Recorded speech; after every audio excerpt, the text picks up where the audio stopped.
There you are. I was worried you might stop to collect treasure chests opened by the Seelie along the way. It would have taken you so much longer to get here. Another conversation I cannot hear. I am delighted to see that you understand what takes priority, and that your adventurer's instinct has not swayed your resolve. Really, I must applaud you for it. You should know. Paimon's head. Okay, I'll try and keep it short. My senses are telling me that this is where we shall find the entrance to the ruins. Oh, cool! Well, what are we waiting for? Let's open it up and see! Patience. This was a sanctuary of great importance to the Hyperboreans. A special process is required to open the gate. Oh! Like the place that housed the Eternal Moon's marrow?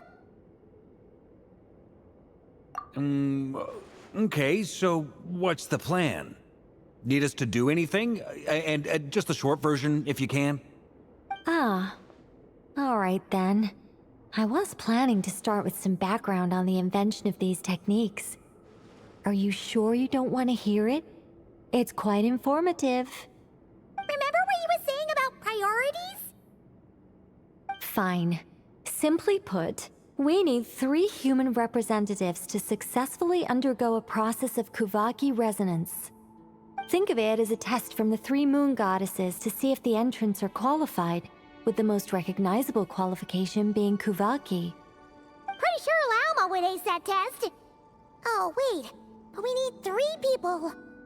I also have no doubt that the Moon Chanter would be qualified, but we would need 2 other people with the same constitution. Therefore, the most feasible method is not so much to follow the rules, but to figure out how the test functions and find a workaround. I've done some research, and it turns out the mechanism is rather crude. We'll simply need humans to stand before it who have sufficient Kuvaki energy within them. I'm with you so far. How do we get the Kuvaki in them? The easiest way would be transfusion. Take some Kuvaki from Nodkrai's soil, put it into the bloodstream, and get it circulating in the body. So we're going to cheat on the test? Precisely. There are other methods, but this is the simplest one. Cheating the system is much easier than trying to hide from it. Huh? Ah! Sorry? Does the idea of cheating upset you, Miss Lauma? No, that's not it. I suddenly had an idea.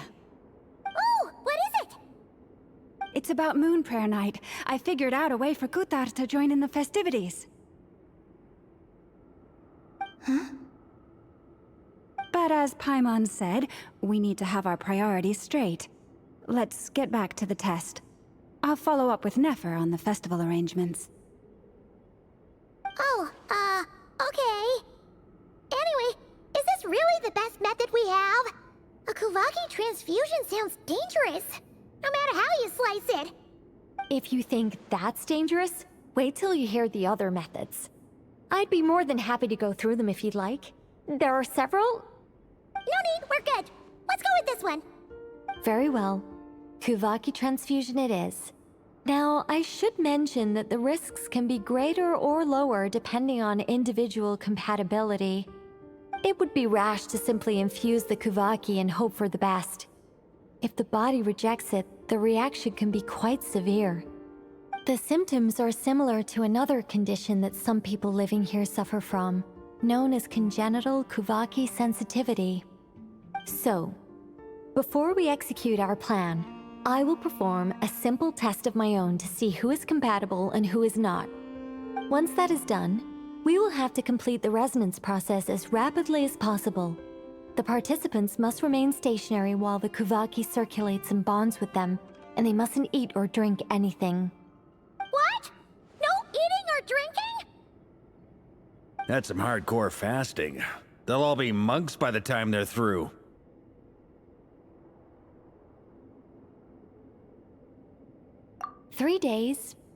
Oh, that's so two more people who are not just compatible, but also willing to volunteer. Fasting? What are they talking about? Really? Don't you want to think this through? Haha, count me in too. 3 days without food? I can handle that. Miss Nicole has made it clear that this is the easiest way. The way I see it, there's nothing else to discuss. It's time to step up.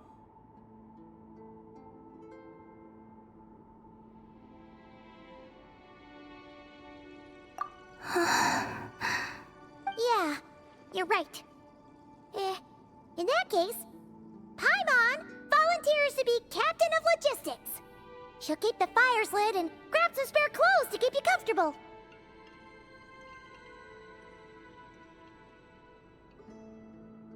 Then we'll start with you first, Traveler. Please step forward.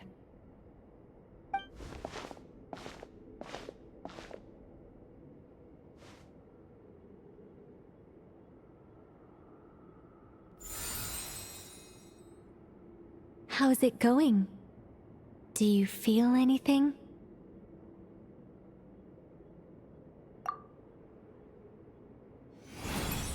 How about now?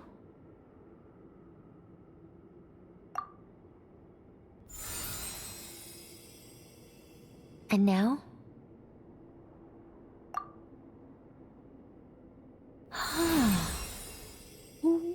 What about now? You guys, it's not a competition, you know. All right, I'm officially impressed. Even as a descender, you can withstand far more than I imagined. It's like I summoned a giant stone titan to arm wrestle you, and your arm hasn't even moved an inch. In my last attempt, I infused 5 times the amount of Kuvaki required. Yes, safe to say, compatibility won't be an issue for you. You're eligible to join. You're next, Mr. Varka. Sure, here goes nothing. All right, I'll start where we left off. 5 times the required Kuvaki dose. Whoa, whoa, whoa, hey, wait a minute. How's it going? No, not great. I kind of want to puke. Feels like I've been drinking too much. A few bottles of wine, then a big stein of Dark Horse. Some hard liquor from Leo I mixed in. You think this is funny? I just lost to a young lady in an arm wrestling contest. I'm never gonna live that down. My apologies. I'll lower the concentration and try again. Oh. How's it going now? I'm not as dizzy as last time, but I can still feel it pulsing around. In that case, you wouldn't be an ideal choice, Mr. Varka. Let's try someone else. Okay, let's go ask some of our other friends then.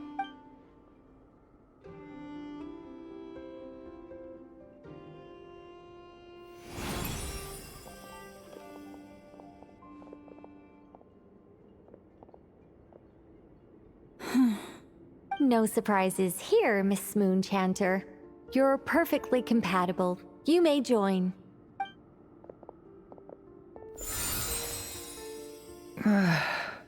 I'm getting a slight headache. Shame.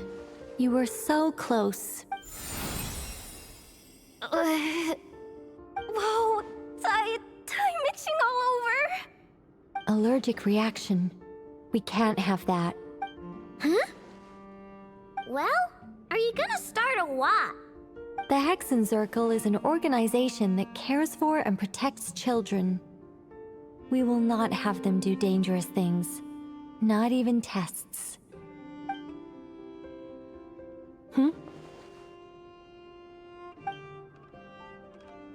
Is something the matter?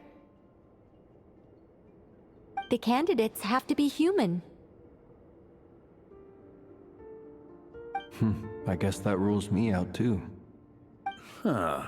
Everyone except the Moonchanter got beaten. Guess I don't need to feel so bad after all. I mean, looks like this isn't gonna be as easy as we thought. Perhaps I could ask for volunteers among the Frost Moon Scions.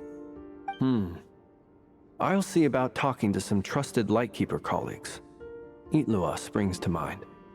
In fact, I think we had some former Frost Moon Scions join our ranks recently. Can you give me the scientific explanation for how the test works? I can probably make some kind of test bot. Then we can just zip through Nasha Town, going up to people and pressing a button to check their status. Wouldn't that be way easier? No. Wow! No elaboration for once. How about I contact the Knights of Favonia's garrison in the Wave Chaser plane? Shame that Lohan's already left. And that guy's even tougher than I am. Strange. The moon goddess is clearly revered by many people.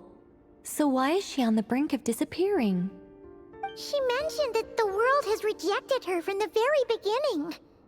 And when we fought the Rakhir of Solnari, it seemed like she exhausted her power for our sake. Also, Paimon's not sure revered is the right word for how people feel about her. Gratitude, certainly. For my part, anyway. It's basic reciprocity. She helped us, so she deserves our help in return. Yeah. Even though she looked like she didn't care, she still saved a ton of people, including me. A review of the relevant data leads me to conclude that Miss Columbina is a good person. Yep, you bet! They really think so? I'm super surprised that Columbina isn't her actual name, though. I think it really suits her. It's light and graceful and... yeah, just a really pretty name. I know, right? Unfortunately, that's not our decision to make. Columbina. That was the code name the Fatui gave me. But it also came up in the song I heard when I was born. But... is that really all there is to it? What do I truly think of my own name? Is there anyone left who will still call me by that name?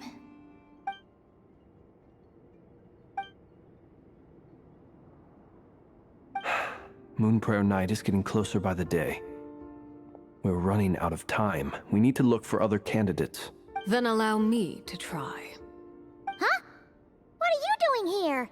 You contacted your friends via the Adventurers Guild. Sandrone has been keeping an eye out for something like that, so she informed me.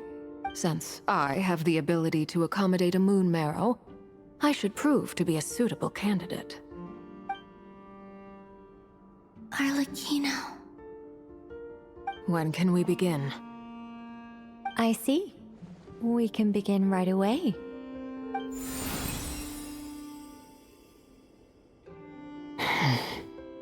How was it?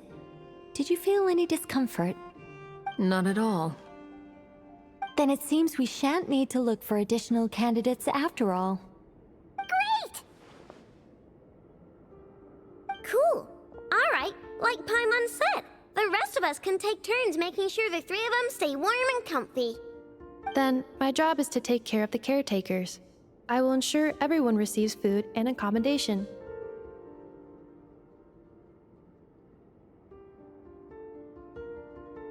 I'm ready as well.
The work is done. The sacred scroll shut. The stars grow dim, The people silent. The white sun sets, the silver moon rises. O path to the temple, appear now before us.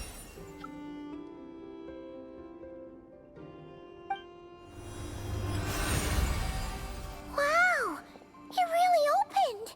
So that's what all this is about. They've been trying to open this gate. Come, let us enter. It might be best to eat something first.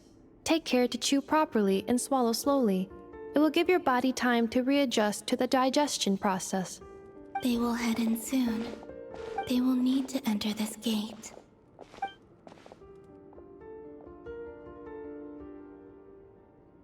Huh? I cannot pass through. Is it because I have no physical body? It has been 3 days. My strength has all but completely faded. Can I really hold on until Moon Prayer Night?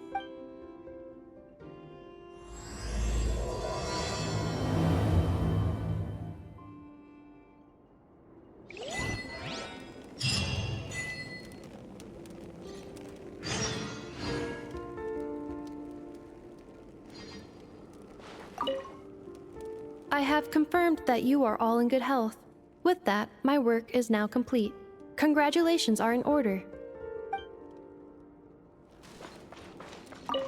It's good to know you're all well. Puts me at ease.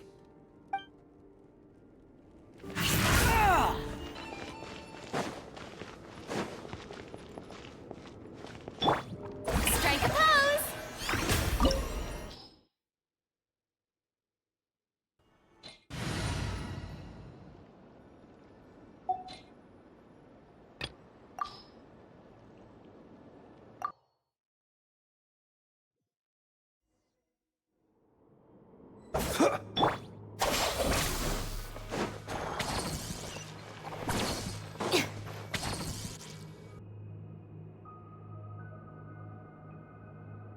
Are these people...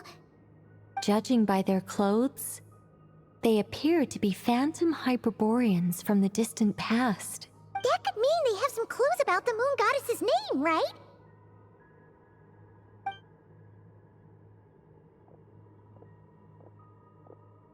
Hey there! Could you tell us what the moon goddess's name is? Sorry. That's probably a weird question, huh? How do we explain this? The moons are long gone, and their goddesses are dead. Their names no longer mean anything. When a new moon goddess is born, we will surely know her name. We have used every last resource at our disposal. All that remains is to wait, patiently and quietly.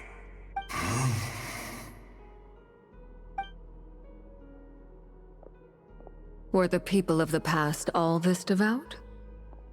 It looks like this phantom doesn't intend to converse with us any further. Surely the new moon goddess he speaks of must be Columbina.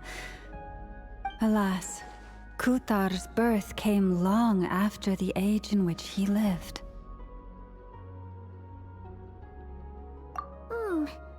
But, maybe if we find a phantom from a more recent age, they might know Columbina's real name. True. Keep an eye out. We should be able to tell which era they're from by the clothes they wear. Yeah, you've been pretty talkative this whole time. What changed? Oh, nothing. I'm fine. You all make good points. When the Hyperboreans speak of moon goddesses, they mean the 3 from truly ancient times. I can't imagine they would know anything about our current moon goddess. There once was a time when the moon goddesses blessed them greatly and protected them from harm. So, when the war between the gods and dragons plunged the world into chaos, it seems they looked once more to the moons for help, praying for a new goddess to be born. Yeah, that checks out. Let's continue on. Who knows what else we may discover.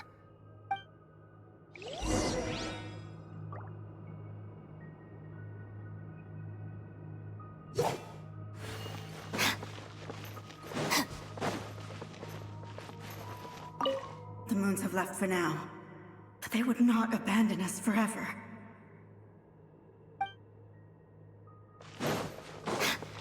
Observe.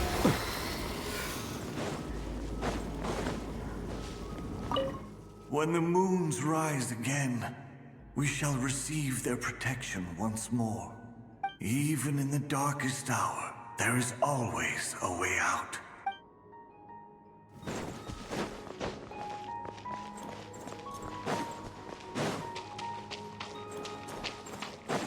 There's a door blocking this path! Not a problem. Try this.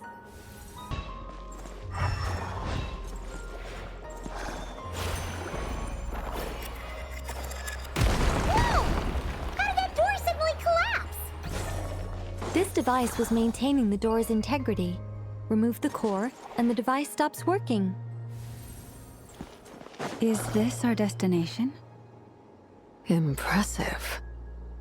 More precisely, this is a device that will help us reach our destination. Let's go.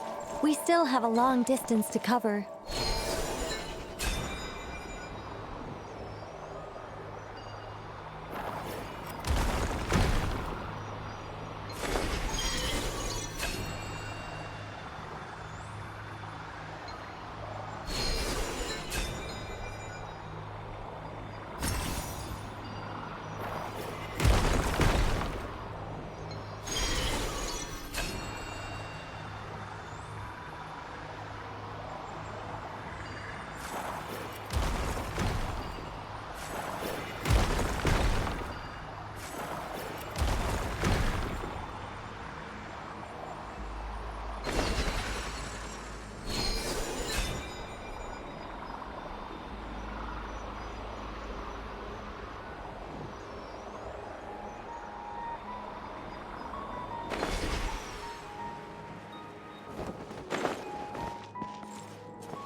Let's try that device again. Remember the door from earlier? So it works in reverse, too! The humans we see are all phantoms, but the monsters are real. What a fascinating place. There'll be plenty of time to admire it later!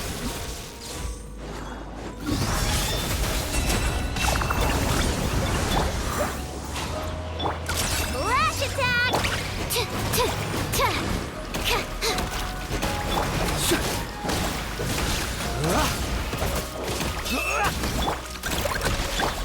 Close your eyes. Stand clear. Animal test 6308. Animal hype. You're caught! The night cometh.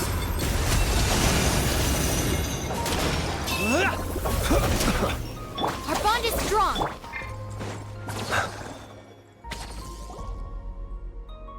Ooh, there's a whole bunch of artwork in here. Seems pretty old. Nicole, this is probably your area of expertise. What do all these paintings mean? Let me see. To understand these murals requires some knowledge of the history surrounding the War of Funerary Flame. I shared a little of this with Lauma before. Yes. I think I follow. The dispute between the Moon Sisters, the transformation by Nibelung. Oh no, it's no trouble. I'd be delighted to share the tale again. Alright then. Tevat's 3 moons and their goddesses were brought into being by the will of Nibelung, the then ruler of Tevat. But when the heavenly principles came, they changed the world completely, down to its very foundations. The moon goddesses were nowhere near strong enough to challenge this entity. But the heavenly principles did not view them as heretical entities that had to be removed. Essentially, The 3 moons existed to keep this planet alive and operational, which did not directly conflict with the heavenly principle's aims. Nevertheless, the inherent precariousness of this arrangement would soon be revealed. Nibelung returned. Yes. He did, and thus began the War of Funerary Flame, a battle for dominance between Nibelung and the heavenly principles. Discord would soon emerge between the 3 moon sisters. One would voice the opinion that they should follow Nibelung, for it was he who first hung the moons in the sky. Another would argue that taking sides in the conflict would only bring the world closer to ruin. There was no telling where it would lead, especially since their creator had returned, bearing the perilous power of the abyss. Nibelung would eventually discover their disloyalty.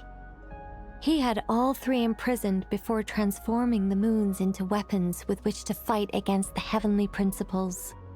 What? Weapons? Yes, the very moons that had once defended the planet became instruments of death and destruction, striking terror into the hearts of all living things. And although the heavenly principles and the 3 moon sisters had once been at peace, it now seemed that the moons posed an unacceptable threat to Teyvat. It is possible that the heavenly principles did not know of the goddess's imprisonment. If so, the weaponization of the moons would surely have been viewed as an intentional breach of the peace agreement. Regardless of who knew what, when, the heavenly principles shattered 2 moons and flung the other beyond the skies. Whether the goddesses managed to escape Nibelung's captivity after his fall, nobody knows. But this much is certain. From that day on, the moons no longer belonged to Teyvat. The rejection slowly drained their power until eventually they passed away. So that's the full story. You say the moons ceased belonging to Teyvat from then on. Why then would Columbina be born here? That is perhaps due to the lingering connection between the Frost Moon, which was not shattered, and this world. You could see it as the 3 sisters' dying wish. They never desired war. All they ever wished for was to protect this land. I see. If the final fate of the 3 goddesses is as you say, then Columbina faces the same grave danger. Our investigation has yet to bear fruit. We must hurry. Yeah, you're right. Let's keep going.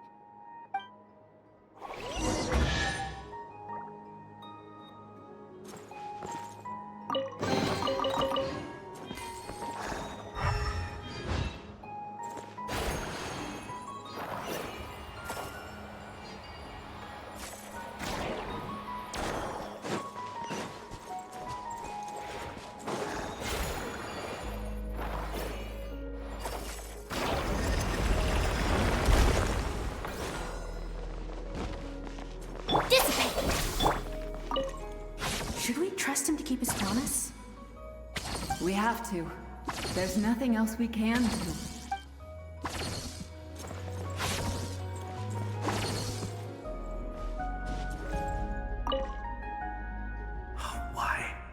Why do the creators of this world no longer show mercy upon their people? Remember his words. We must change our fate with our own hands. Wait, that's odd. Who is he? Is something wrong? No, not really. It's just that over 30 possibilities emerged in my head, so I can't be sure who he is. It's been too long. My memory isn't as sharp as it once was.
Indeed.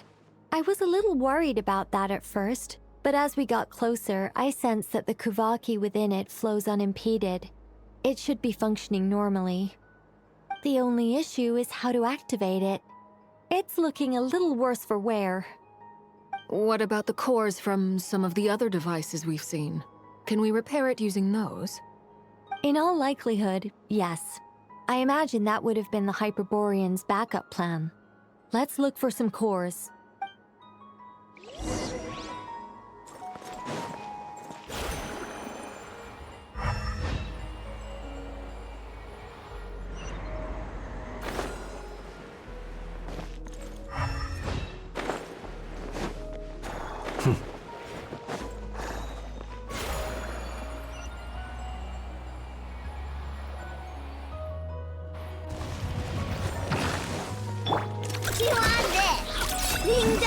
Absorption test. Stand clear. Animal test 60. Observe. Close. Steady now. Do you fear the dark?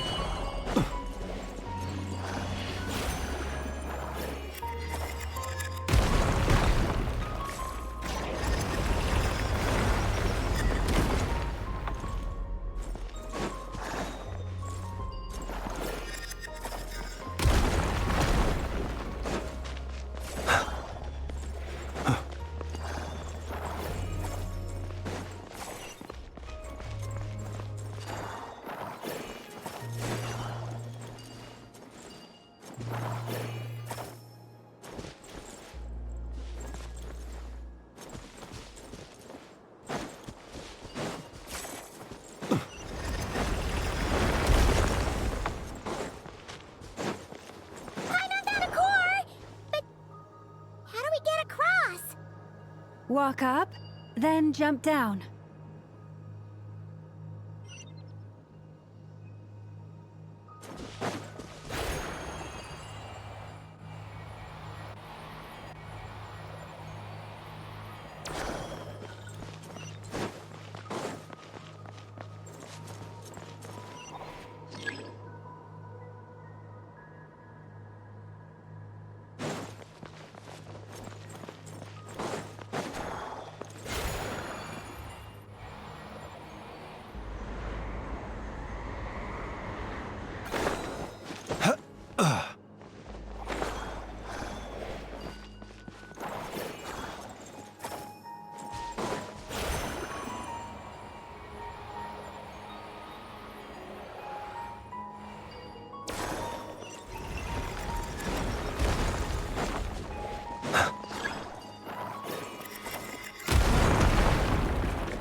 Enough cores.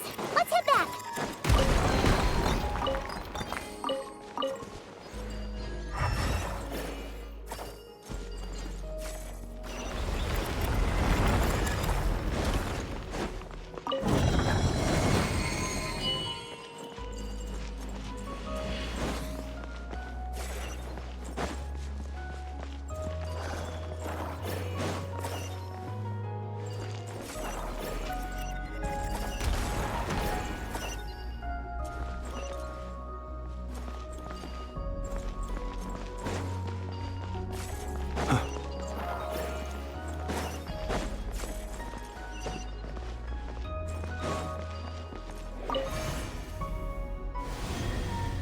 The device is up and running.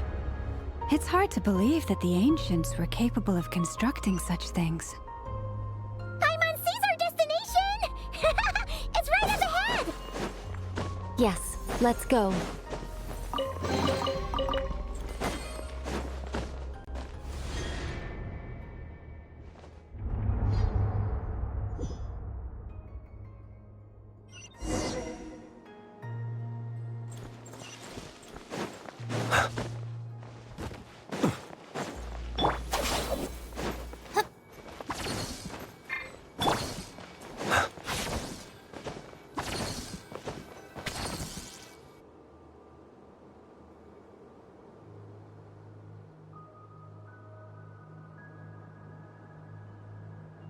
This is where the people of Hyperborea communicated with the moons.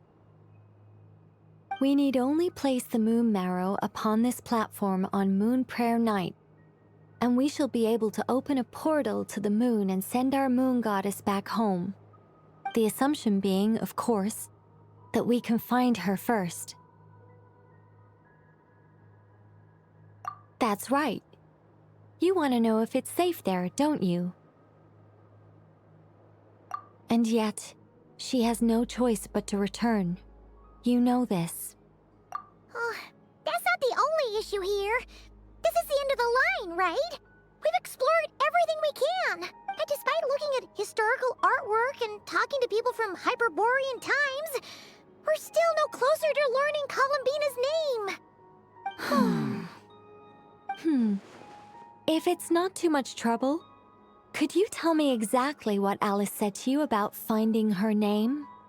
Oh, sure. What she said was... Then your first job is to find it. As a moon goddess, I'm sure she must have a name she identifies with. Neither Columbina nor Kutar is her true name, and she's never really accepted either of them.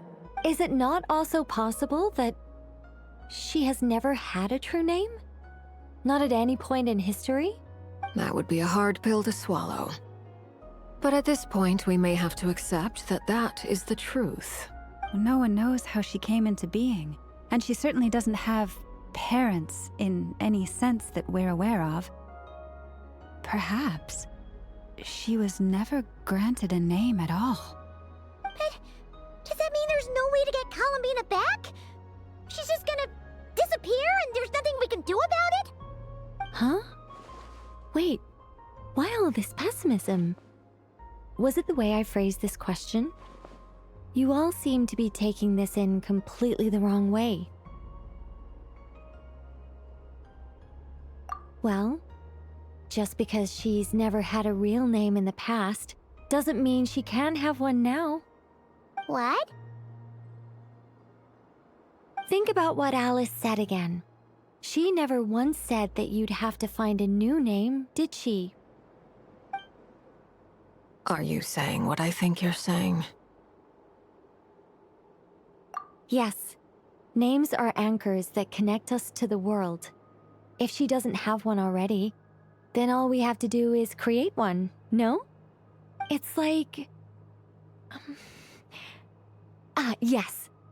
Traveler, when you first arrived in Teyvat, do you think you would have turned around if someone behind you shouted, "Hey, Tumaini"? But what about now? I understand what you mean. Life is a long journey. Even the friends and family by our side can change over time. When people call you by different names, what matters isn't so much the words themselves, but what they symbolize. And of course, whether that resonates with you. Ether. So, close your eyes and picture the moon goddess in your mind. If you were to call out to her in this moment, what would you say? Columbina. Columbina. Paimon would call her Columbina too. Well, she has long forsaken everything that Kutar represents. I think from now on I should call her Columbina too. Well, it sounds to me like you found your answer. Are you sure? Is it really that simple? We haven't found her this whole time, and not for lack of trying. For a journey like this, the process is every bit as important as the outcome.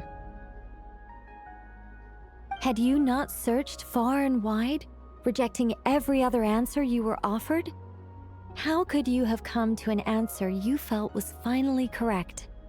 Oh, it all makes sense now. This has Alice's fingerprints all over it. Are you suggesting that Mage knew from the start that Columbina never had a real name to begin with? I can't say for sure. But I can definitely imagine her chuckling in satisfaction somewhere right now, saying, "Ah, what fun." Wow,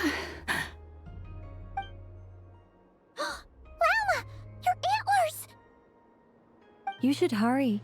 The festive moon has begun to rise.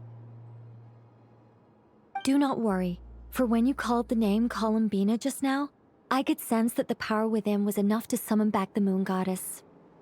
The power within what? The name? Yes. So, the thing is... What's wrong now? This is so annoying.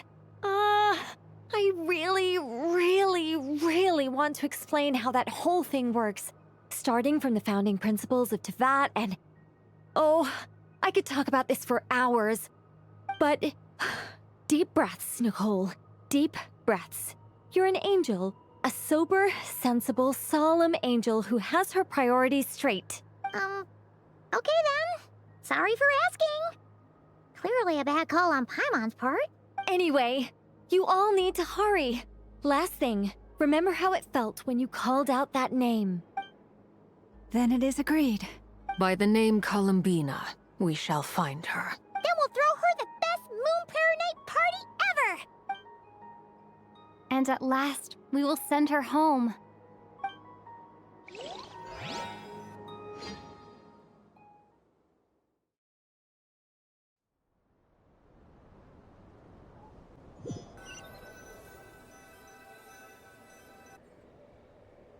I can barely move anymore.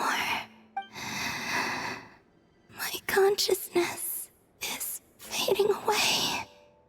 Have they come back out? I'd love to see them one more time.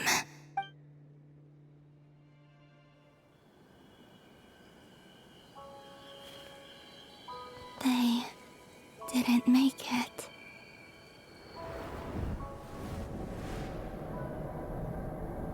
Could you tell me your name? My name is... Columbina!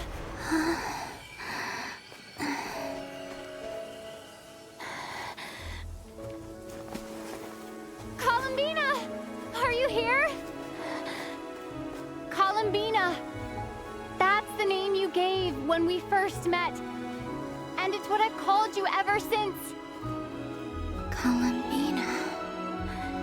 It's a fine name. I have many fond memories of Columbina, and so do all of your friends.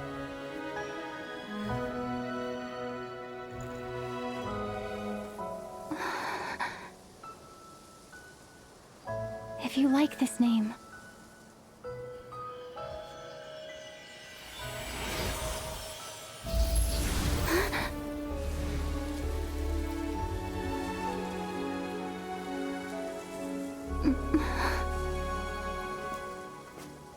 looking for me?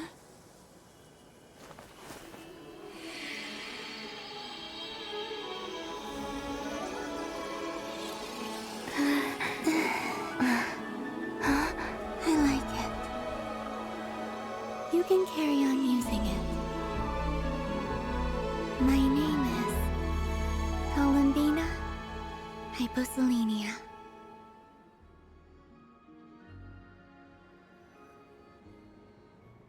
Columbina Hyposelenia. That's a wonderful name. I never thought that Columbina would become my real name. But after I met you and my other friends, the things that this name stood for slowly began to change. It went from being a Fatui code name to something my friends call me.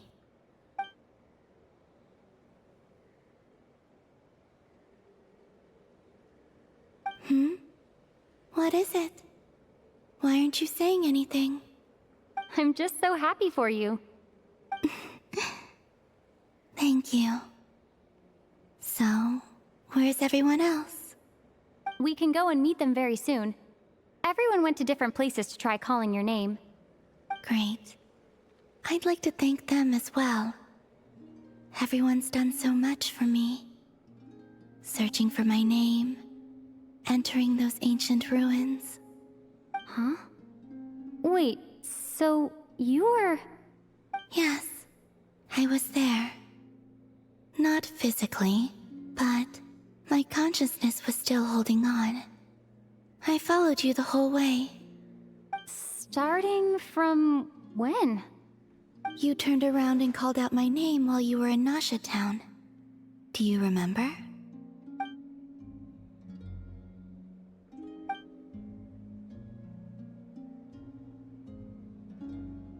Let's go. We don't want to keep them waiting. Sure. In that case, come with me. But... Hmm? Before that... Could you call my name one more time?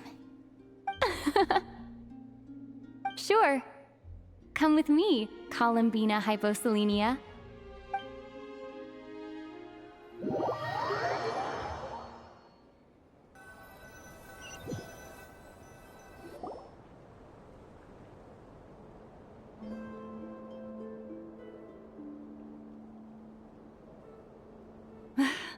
Columbina! Oh, this truly is wonderful.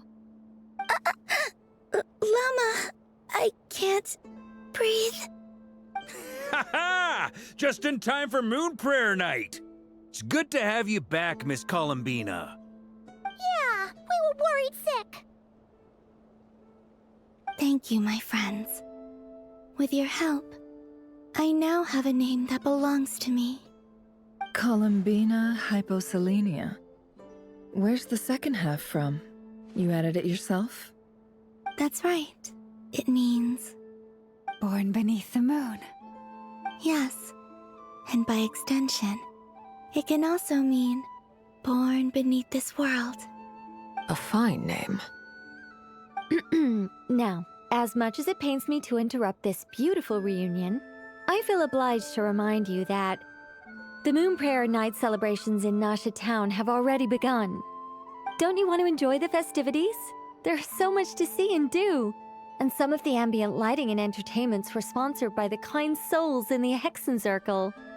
Nicole? Why have you turned into Dodoko? So you're Miss Nicole. Thank you for helping us, and for helping me find my name. It's nice to finally hear your voice. You're quite welcome. Guiding lost people to hidden treasure is what we Seelie do. And if you ask me, spiritual treasures are far more precious than material ones. Chests are all well and good, but this was what it's all about. Ah, so satisfying. Anyway, I had to go help Alice. It seems like she ran into some trouble. That's why I couldn't be here in person. But don't worry, we're with you in spirit. We'll be celebrating right along with you. Keep an eye out for the Hexen Circle's festive stalls in Nasha Town. I think you'll like what we came up with. Alice said she even managed to rope B in this time. The Frost Moon Scions have also prepared various attractions. I believe Aino, Nefer, and their crew are setting things up as we speak. On that note, Nefer, about that request I made. It's all in hand. Yehoda is on site to ensure that everything goes off without a hitch. Wonderful. In that case, Traveler? Huh? Come on, Columbina. It's time to celebrate the best Moon Prayer Night ever.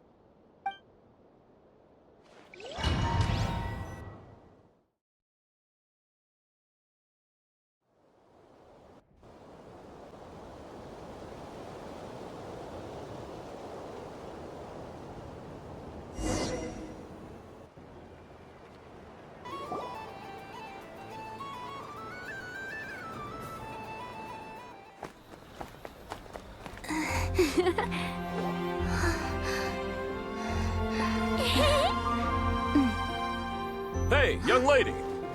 Would you like some Moon Prayer Night candy?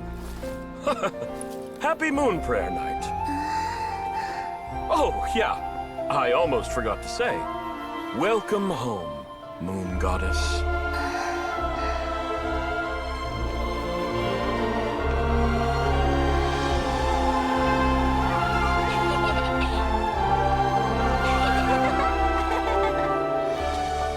Welcome home, Moon Goddess.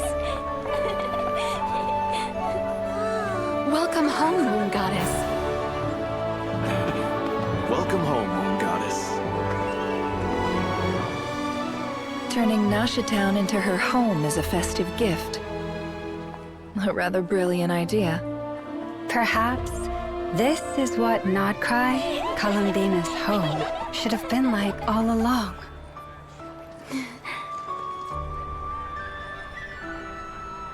Thank you for the gift. I like it a lot.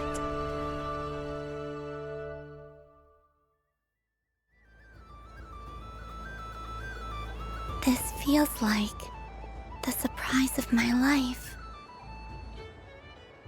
I do. I never imagined I'd ever get to enjoy Moon Prayer Night with everyone so freely.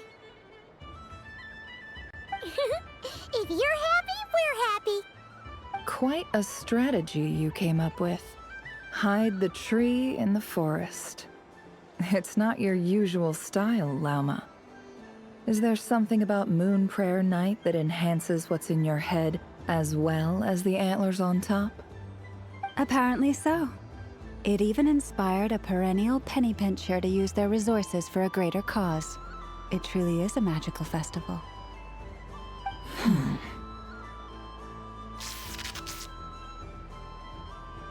I see it now. This bickering is actually a sign of a strong relationship. Huh? What's everyone doing here? Oh! Miss Columbina, you're back! Yes, I'm fine now. Thanks for your concern. How's your progress with Alice's assignment? Very well indeed. I've never heard her sound so excited. Not like this. This time, her excitement seems more serious. Seems like she's had a major breakthrough. She said she'll contact us once she knows more. In the meantime, we're free to relax and have some fun. Enjoy the time off while it lasts. I have a feeling that our next task won't be so simple.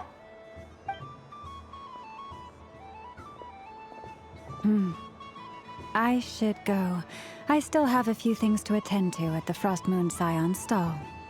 And I think I'll take a look around. With any luck, this once-in-a-year festival will come with once-in-a-year opportunities. Hold up a second. Where's Varka? I believe he made a beeline for the flagship the moment he entered Nasha Town. Ah, that's Mondstadters for you. They know what they want when festivals roll around.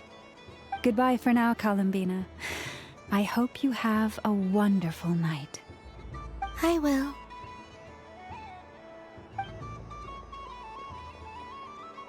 Well, in that case, don't just stand there. Get out there and have some fun. You'll definitely get a warm welcome at every stall. Oh, also, take this map with you. It's a guide to the festival.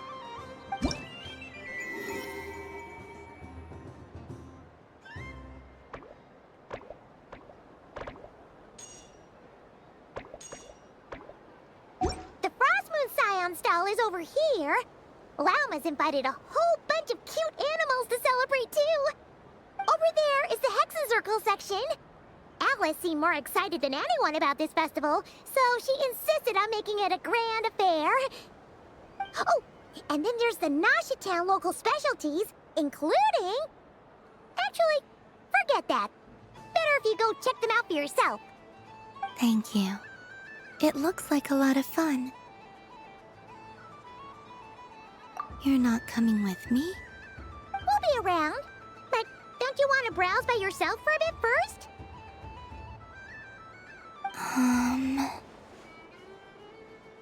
Yep. If you find something you like and want to try it out together, just give us a shout. We'll be right with you.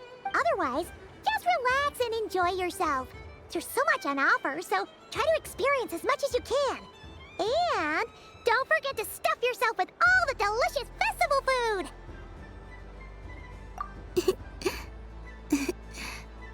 All right then. Off I go. Where should I go first?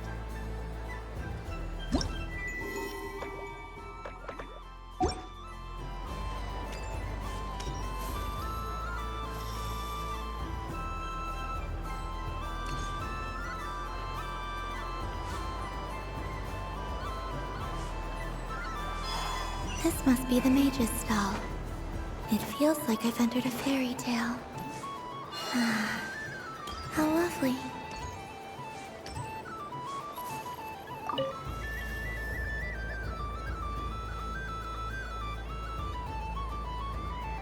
I wouldn't say it's unfair, exactly. I mean, your voice goes right into people's heads. How would you explain that to the kids? You can't just explain it away as magic. Is something the matter? Ah, Miss Columbina! No, nothing you need to worry yourself about. Ah, impeccable timing. Stick around for a second, Miss Columbina. I need your input on something. This self-proclaimed Knight of Justice has yet to give me a satisfactory answer. I, for one, would like to hear your verdict on the matter. Hey, now, I left the flagship just to help you out, Miss Nicole. What's going on? So Alice and I are both using long-range remote control spells that work on similar principles, allowing us to attend this festive fair in Dodeco form. Sorry, let me backtrack a little. While similar, there are some key differences. Alice, being a great mage, wanted her Dodeco to reflect something of her own charm and mystique. So she adjusted the way its tail moves when it spins around. An entirely gratuitous move, in my opinion. I hardly see how anyone is going to notice that. If anything, I'd say that anyone who stares intently enough at a Dodeco's tail to notice such a small detail is someone we ought to be highly concerned about. I only say this to emphasize that my question has nothing to do with tails. Now that we're clear on that, why is Alice's Dodeco permitted to interact directly with the children celebrating Moon Prayer Night, while mine is not? Your voice speaks directly into people's minds. See? Exactly what I said.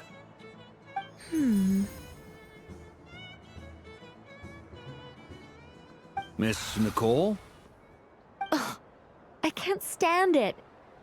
I know that probably makes me sound like a whiny child acting out in front of their parents. And it's a little embarrassing now that I think about it. But hey, I said it now, I can't take it back. That would be even more embarrassing. Also, don't go reading too much into that analogy. It was off the top of my head. I'm actually an awful lot older than either of you. Miss Nicole, are you saying that you'd like someone to play the game you've prepared? I'm not so invested in that. It's just something cobbled together using items I borrowed from Alice. She probably didn't even make them herself. The point is, I want to know everyone's thoughts after they receive their prizes. But as you've said, I can't just ask. I've been biting my lip for so long, and I've had no one to vent my frustrations on.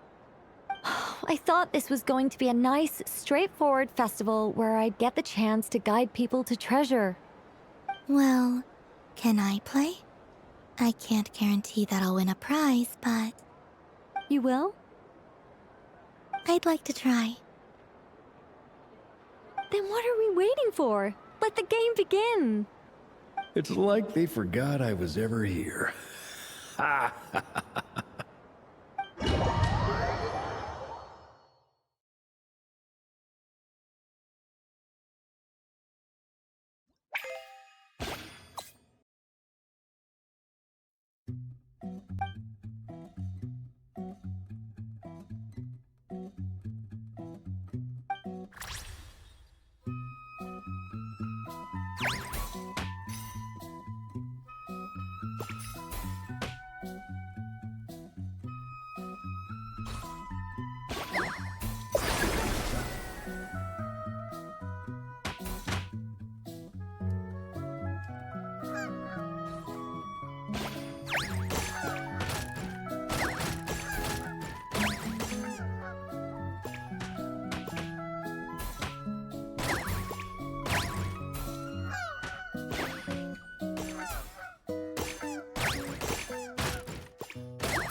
Congratulations, Miss Columbina!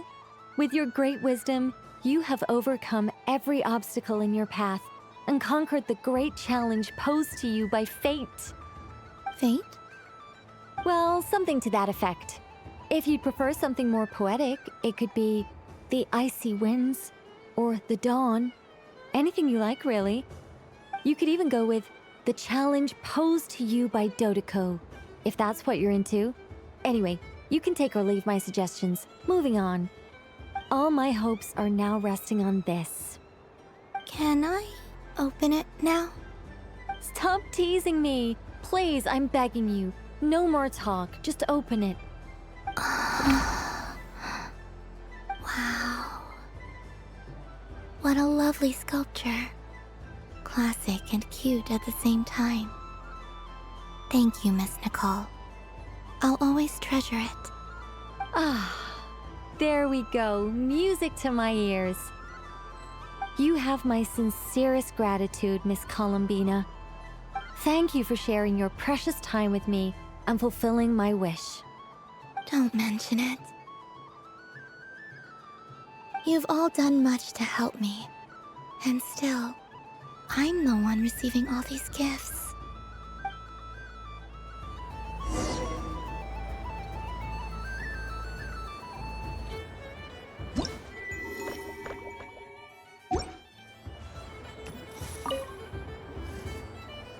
Welcome home, Moon Goddess.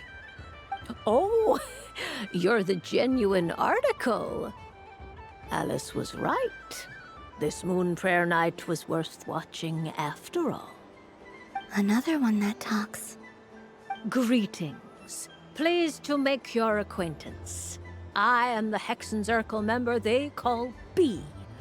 Barbeloth Trismegistus. Columbina Hyposelenia. Pleased to meet you too. Hyposelenia. A fine name indeed. Now then, Miss Columbina, do you wish to hear a mage's divination? Divination? The Frost Moon Scions used to ask me what would happen in the future. Is this like that? From the perspective of the one seeking answers, perhaps. As you look to your journey ahead, if you seek to understand the unknown, resolve your doubts, and soothe the confusion in your heart, divination could be for you. The unknowns on my journey. Of course, if one wishes to peer into fate, then hydromancy is the more precise option. But that is a complex affair, and to relegate that majestic art to the status of a festive amusement would seem somewhat uncouth. Besides, it is sometimes better to not know fate with great certainty. Hence, I shall use the suitably festive Luna Arcana to tell your fortune instead. It is more popular with the youth in any case. Lunar Arcana. Indeed. Unlike hydromancy, this will only display possibilities and trends. People like to think of themselves as creatures of agency and free will. Peering too far and too clearly into the future is detrimental to both body and soul. I'd like to give it a try. Of course you may. Come then, take a seat, Miss Columbina. Before we begin, are there any specific questions you would like to ask? Let's stick to general possibilities and trends, like you suggested. Ah, very well. Then I shall use the basic Lunar Arcana deck. Now, try to relax. Cast your mind upon the things you have experienced and the things you are soon to experience. I will shuffle the deck. Would you like to cut the cards yourself? You do it. No problem. Now then, to make things easier for the Seeker, that is to say, you, I shall decipher the cards from your perspective.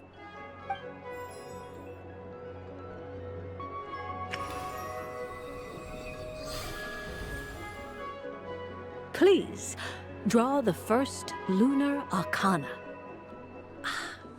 This represents destiny and is the foundation for the divination as a whole.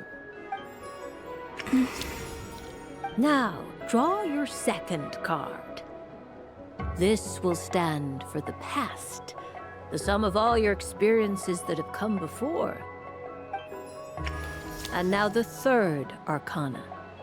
This is the present, your interpretation of the current moment. Finally, the last card. This shall speak of the future, which... Oh. Kuvaki Pulse? Fascinating. I've never encountered this before in my role as a diviner. Something has exerted an influence upon this card, causing it to leave its designated position.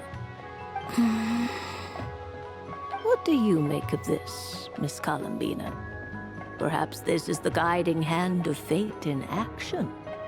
Of course, if you wish, you can choose to deny the validity of this card and draw the future for yourself. No, it's fine. Let's go with this one. A bold decision. I must say I'm looking forward to the results. Well then, let us flip the lunar arcana in sequence and see what emerges. Sure.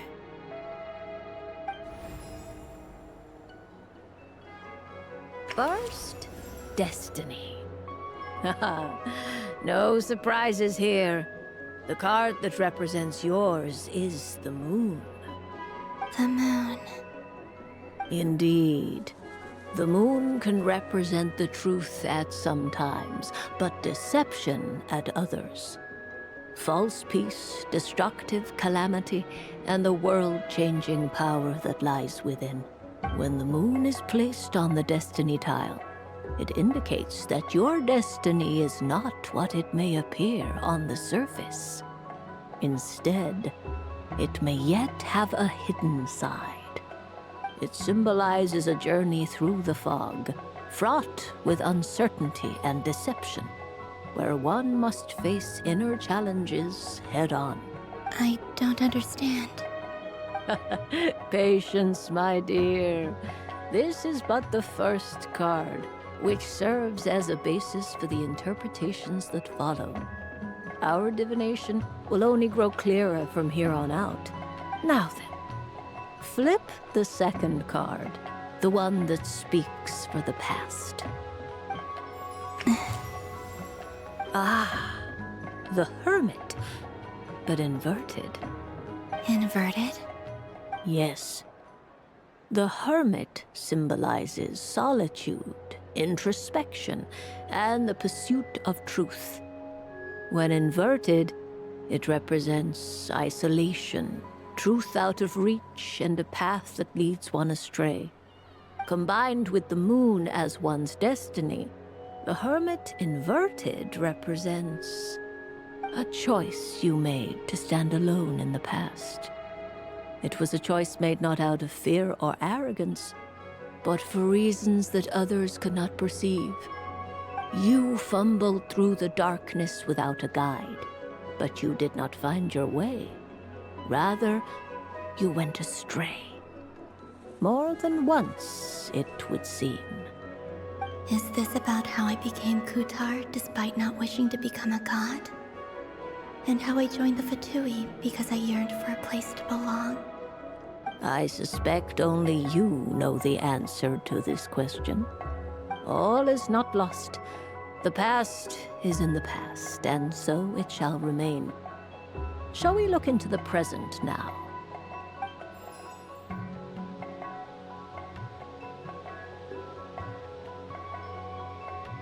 Oh my. The Lovers. One of the most interesting Luna Arcana. What does this one mean? This means that you have had an unprecedented emotional experience. The joy of finding your soul becoming intertwined with that of another. A precious and wonderful thing indeed. It's true. I've made a lot of friends recently, and they are very good to me. I like them a lot. That sounds lovely. I am most delighted for you.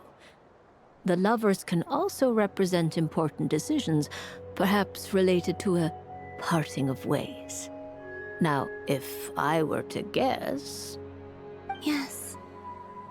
My return to the moon. I understand. Parting with friends is never easy, Columbina. But rest assured, this is not the end of your journey. There is always another story waiting to be told. The future always lies ahead. The future. Well now, it's finally time to flip this most mysterious of cards. Why did it appear? And what does it wish to tell you? I'm ready. Very well. Flip this card and see what lies on the other side. Oh. Miss Barbeloth? What is it? This card is death. That doesn't sound very good. It depends on how we interpret it. It is true that it can represent an agonizing death, a complete and utter end, but at the same time, it can also represent rebirth. Do not forget that your destiny card is the moon. That lends your future many different potential meanings. If death spells the end, is it unavoidable? As I have said, divination can only display general trends. It is a rough guide, but it does not show predetermined outcomes. Allow me to summarize it for you. In the past, you may have lost your way, but now you have gained new connections and new strength. You now face an important decision, one that may bring about a great change in what is yet to be. This change might, in turn, be the end of all things, or their beginning. But remember, everything is subject to change because of the moon present in your destiny. You must see the truth clearly and face your innermost thoughts. The truth. My innermost thoughts. Thank you, Miss Barbeloth. Don't mention it. Some people dislike divinations, for fear of glimpsing an ending to their story that they wish was not so. But I can see that you're different. The result of this divination will not sway your decision. This is a rare quality, and one that diviners always hope to see in the seeker. We are here merely to guide, not to exert undue influence. I understand. Go then and illuminate your future, Miss Columbina. The moonlight that shines from you now is most captivating.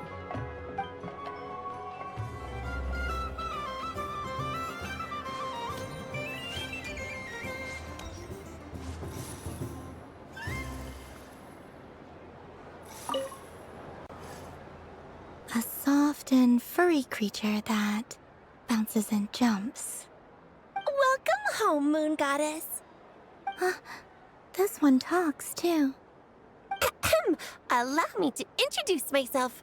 I am a Dodoco from a distant archipelago, the most mischievous of all my Dodo brothers and Dodo sisters.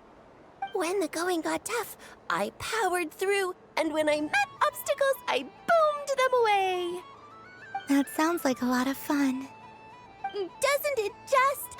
Oh, but then the trouble started. Recently, I found a lovely beach, the same beautiful jelly color as my hometown, and so I dove in to have a look. Only to find it overgrown with seagrass and nasty little spiky fish everywhere, looking to turn me into a Dodoco kebab. I made it back to shore by the skin of my teeth, but my tail was sorely hurt. Couldn't you just boom them away? Oh, I wanted to, believe me. But I've heard that you, Moon Goddess, can understand animal speech. The last thing I wanted was to cause a gigantic fuss and get taken to court by a school of spiky fish. I'd be driven out of these waters for good, and my winter holiday would be ruined. And so, dear Moon Goddess, I was wondering if you might lend me your allegiance. Are you roping me into a crime? Oh, let's call it a once-in-a-lifetime carefree adventure. Does that sound better? All the festival goers tonight are dressed up as the Moon Goddess, but there's nothing to say that the Moon Goddess can't disguise herself as a Dodoko, is there? Besides, this is your home. You should be free to be whoever you wish. I'm afraid I'm not well acquainted with Dodokos, Madam Mage. Oh, that's quite all right. We Dodokos are innocent, happy creatures with a free-spirited nature. Many, like myself, are mischievous troublemakers. Others are lazy souls who like nothing better than to lie down on a nice rock and take a nap. In our eyes, every creature who yearns for happiness and freedom is a Dodoko. But perhaps in yours, we Dodoko are a fluffier and more mischievous breed of Kuhenki? Yes, that is a much easier image to follow. Oh, wonderful! Then let's play! Grab onto my tail and follow me into the sea! Time to settle some scores with the bad guys!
Ooh, a remarkable talent!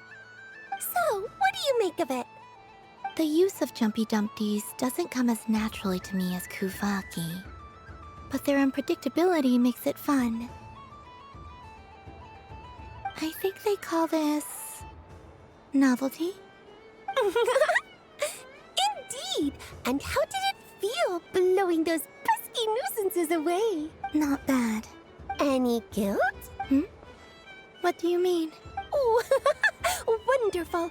Lovely answers to all 3 questions. You've passed the safety test. Now I can give this special bomb to you as a souvenir. Remember, if you find any meanies living on the moon, you can use this to boom them into oblivion. I will.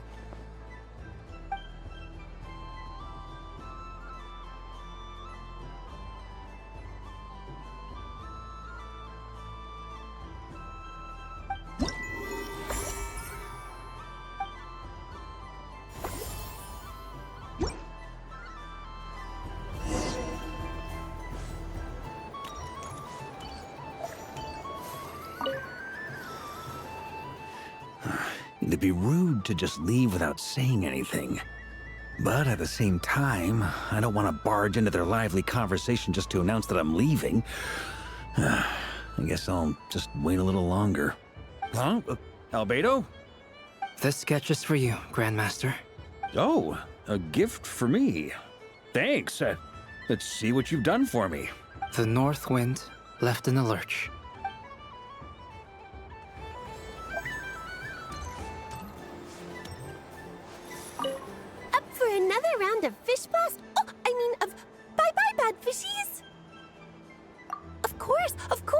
Feel free to come back whenever you like. There's always time for a dodo venture.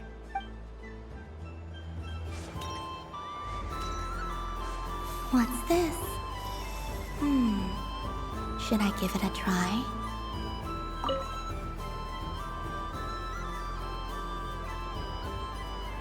Come on, Citrus. One more round. Just one more. But my neck... oof. It's acting up again. You should take a break. Health comes first. Yeah, don't push yourself. We'll find someone else. Hey, don't look at me. I'm the referee. What are we gonna do then? Do you need any help? Yes, we do. We need one more player for our game. All right. Could you teach me how to play? It's really simple. You just throw the dice and move by that number of tiles. First one to reach the finish line wins. Rolling a hamster means you move one tile. A paper frog is 2 tiles, and a flying squirrel is 3 tiles. 'Cause they go the fastest. Okay, I get it. So, we're all set? In that case, please take your places and let the game begin!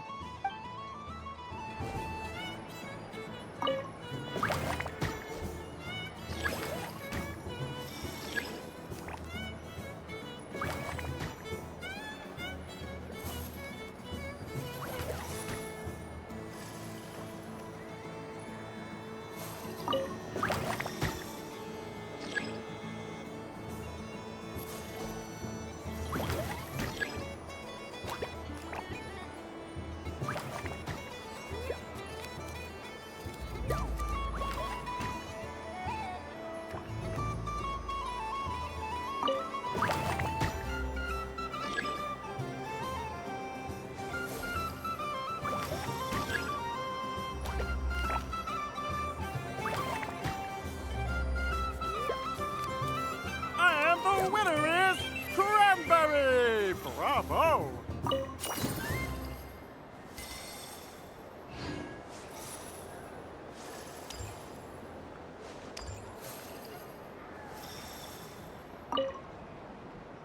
It's a pity that my good friend Faro Bear is busy working on a training program for Princess Semest. If he could have been here, the victory might have been his.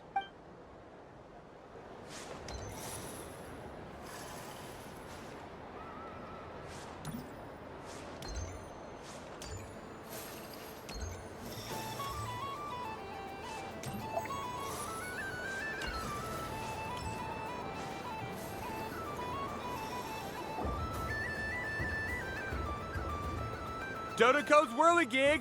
Come check out Dodoco's Whirligig! Ah, welcome home, Moon Goddess. Might I ask what this is? Ah, it's a very special amusement sponsored by the great mage herself. Ride on a soft and furry Dodoco and embark on an unforgettable adventure. I say that, but I'm just following a script here. Who is this mage, anyway? And what the heck is a Dodoco? I'd like to ride. No problem. But, are you by yourself? Is that not okay? Oh, no, it's fine. It's just that each Dodoco can accommodate 2 passengers. Would you like to bring a friend along? My friends... That should do it. Now, we just need to get everyone else to draw something on it too. But we gotta keep it a secret from Columbina. Traveler.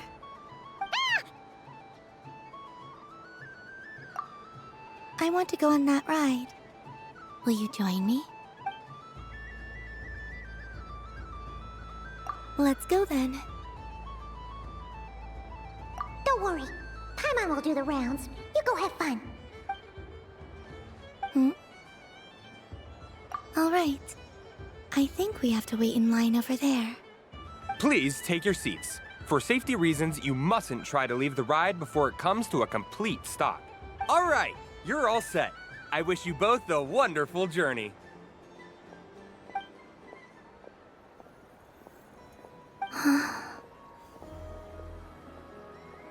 Not bad. It reminds me of riding a moon lane. Sometimes, the Kuhenki circle around me like this, playing their beautiful melodies. Yeah. I'm going to miss them.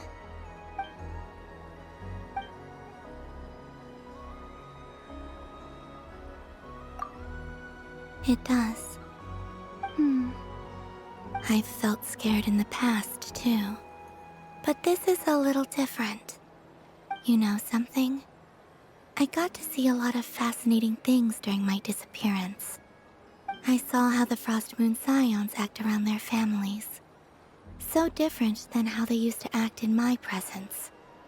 And I also saw how they interact with their friends. It made me curious at first. Why do people act so sincere when they're worshipping gods, but save their truest, warmest feelings for each other? Slowly, I came to realize that it's because they trust one another. They know, deep down, that they'll be accepted for who they are. All of it. The good and the bad. I know. I knew it the moment you started calling out my name. What I fear now is the end. I fear losing all this the very night I have gained it.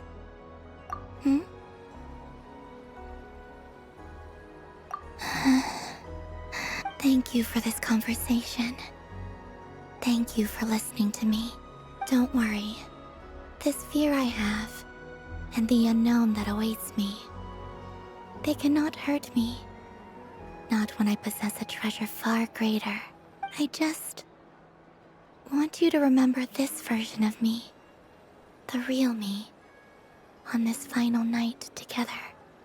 Dear passengers, Dodoko's awesome adventure has come to a close. Please leave in an orderly fashion, and we look forward to seeing you again in the future. Don't want the journey to end, huh? Don't worry, you two.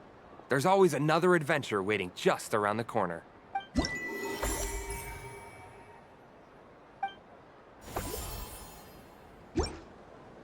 So this is the Frost Moon Scions area. It feels very familiar. But everyone looks much happier than usual.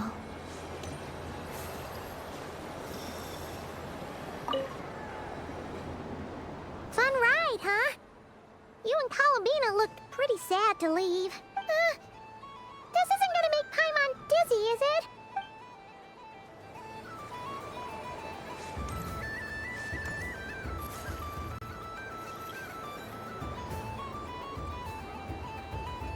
Wow, the Frost Moon Scion stall looks kind of plain, but it's pretty cool once you get into it. I don't go to Hisi Island much, but it's got that, like, old world cultural feel. And if culture means we get more festivals, I'm all for it! Hello, Yehoda. Columbine... hello, Moon Goddess. That was too close. I almost gave the game away in front of the staff. Oh, wait. What's the deal with her shoes? They don't make a sound when she walks. I could do with a pair of those. Do you like balloons too? Balloons? Oh, you mean those? What's so fun about balloons? I'm not a kid anymore. They're probably more up Aino's alley. Yes. The animals seem very curious about these strange flying objects. I was drawn here by their voices. I recently learned a fun new game you can play with balloons, so I decided to come and give it a try. A new game?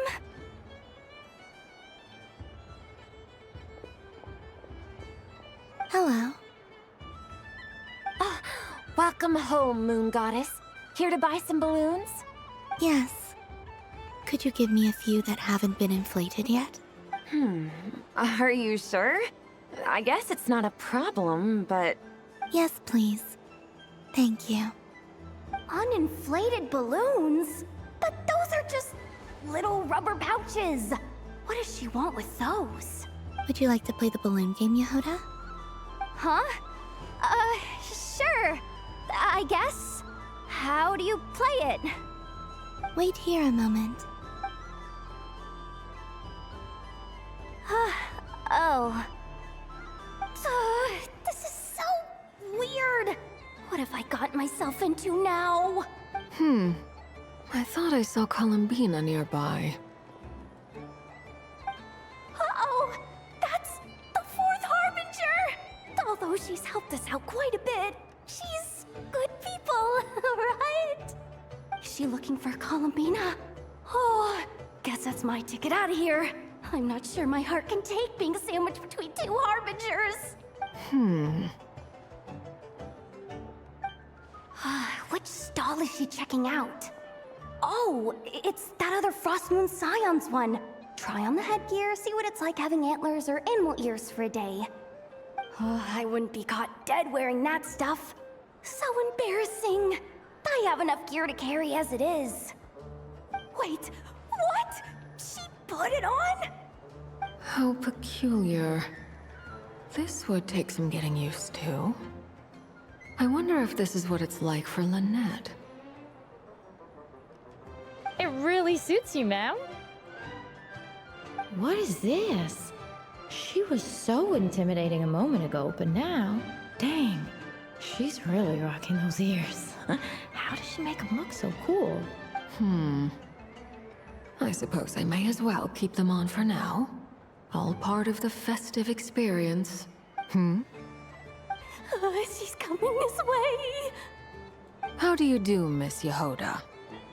Oh, jeez. Don't talk to me while wearing that thing. Where am I supposed to look? Oh, hey there. I'm looking for Columbina. Have you seen her? She just... Huh? Wait, is that what she meant by balloon game?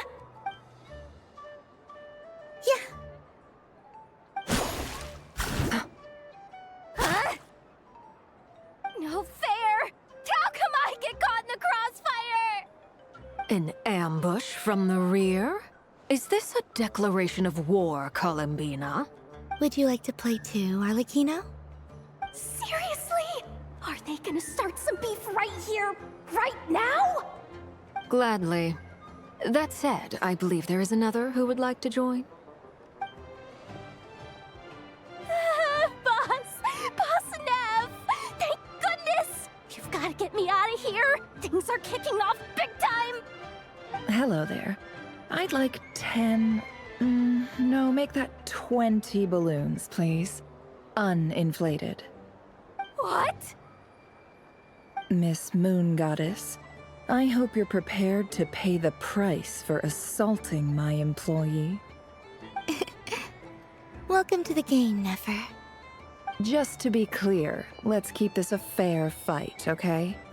No strange powers, please and thank you. Naturally. Don't just stand there, Yehoda. Aren't you going to team up with me? Huh? Do I have to? Of course. Don't forget, the Curatorium has a reputation to uphold.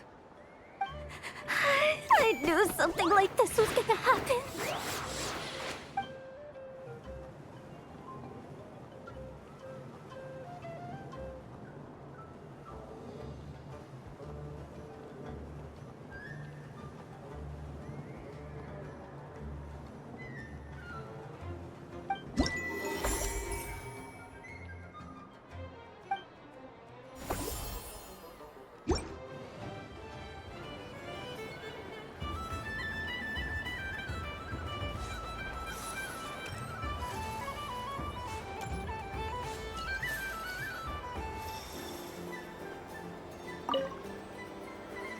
I've seen Linny and the other children play this game before. It would seem that it's not a bad way to relax, once in a while.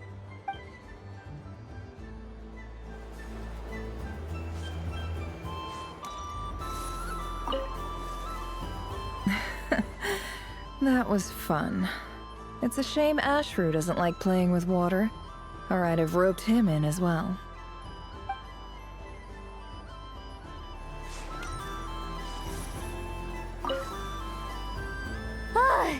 I just had had a water fight with 2 Fatui Harbingers. Pretty scary, but also surprisingly fun.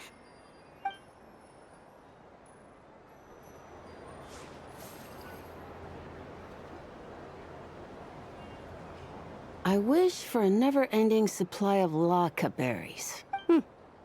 What a humble wish. Probably written by a child. Is that Llama the Moon Chanter?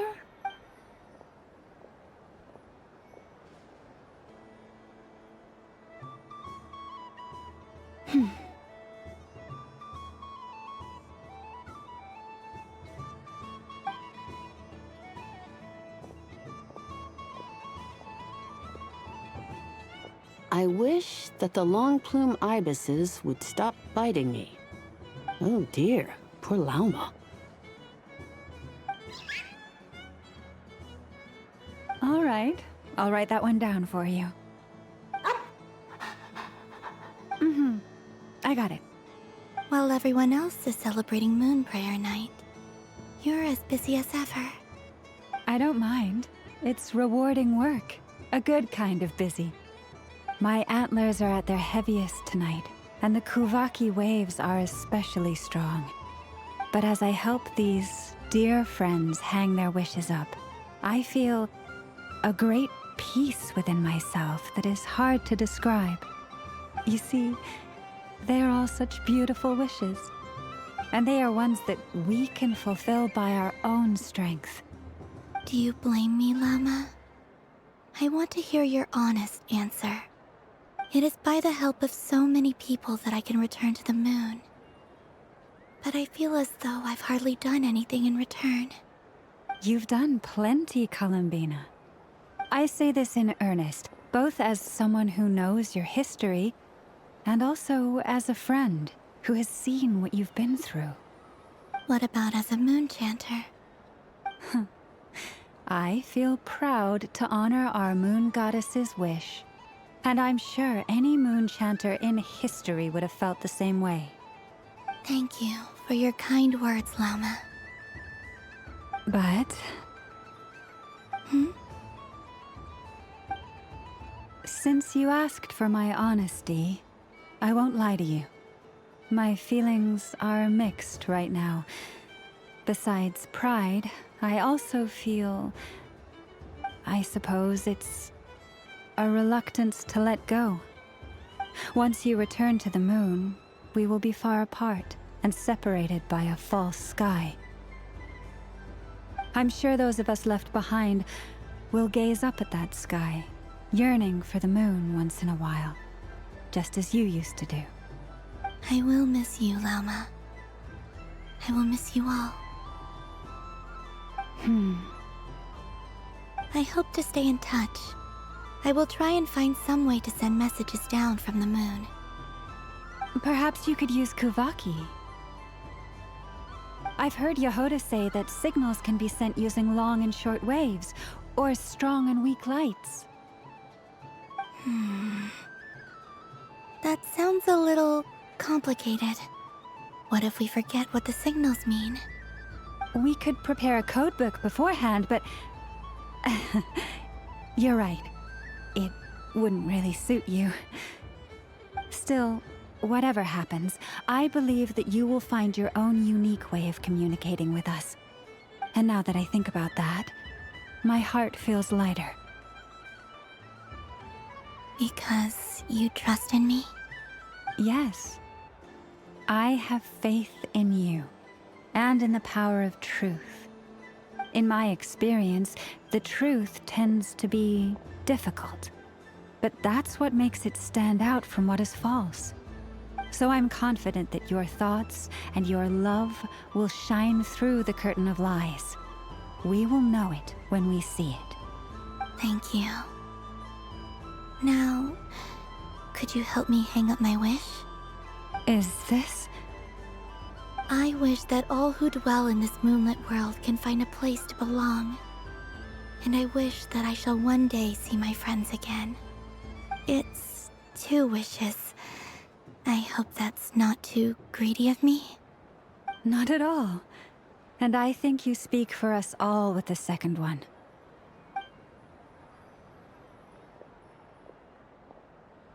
I shall continue to pray until the day that all of these wishes come true.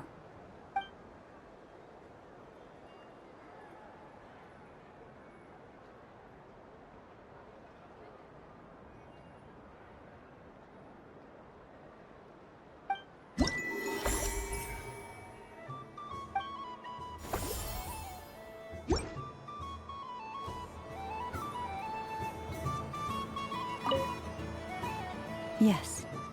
May everyone's wishes come true.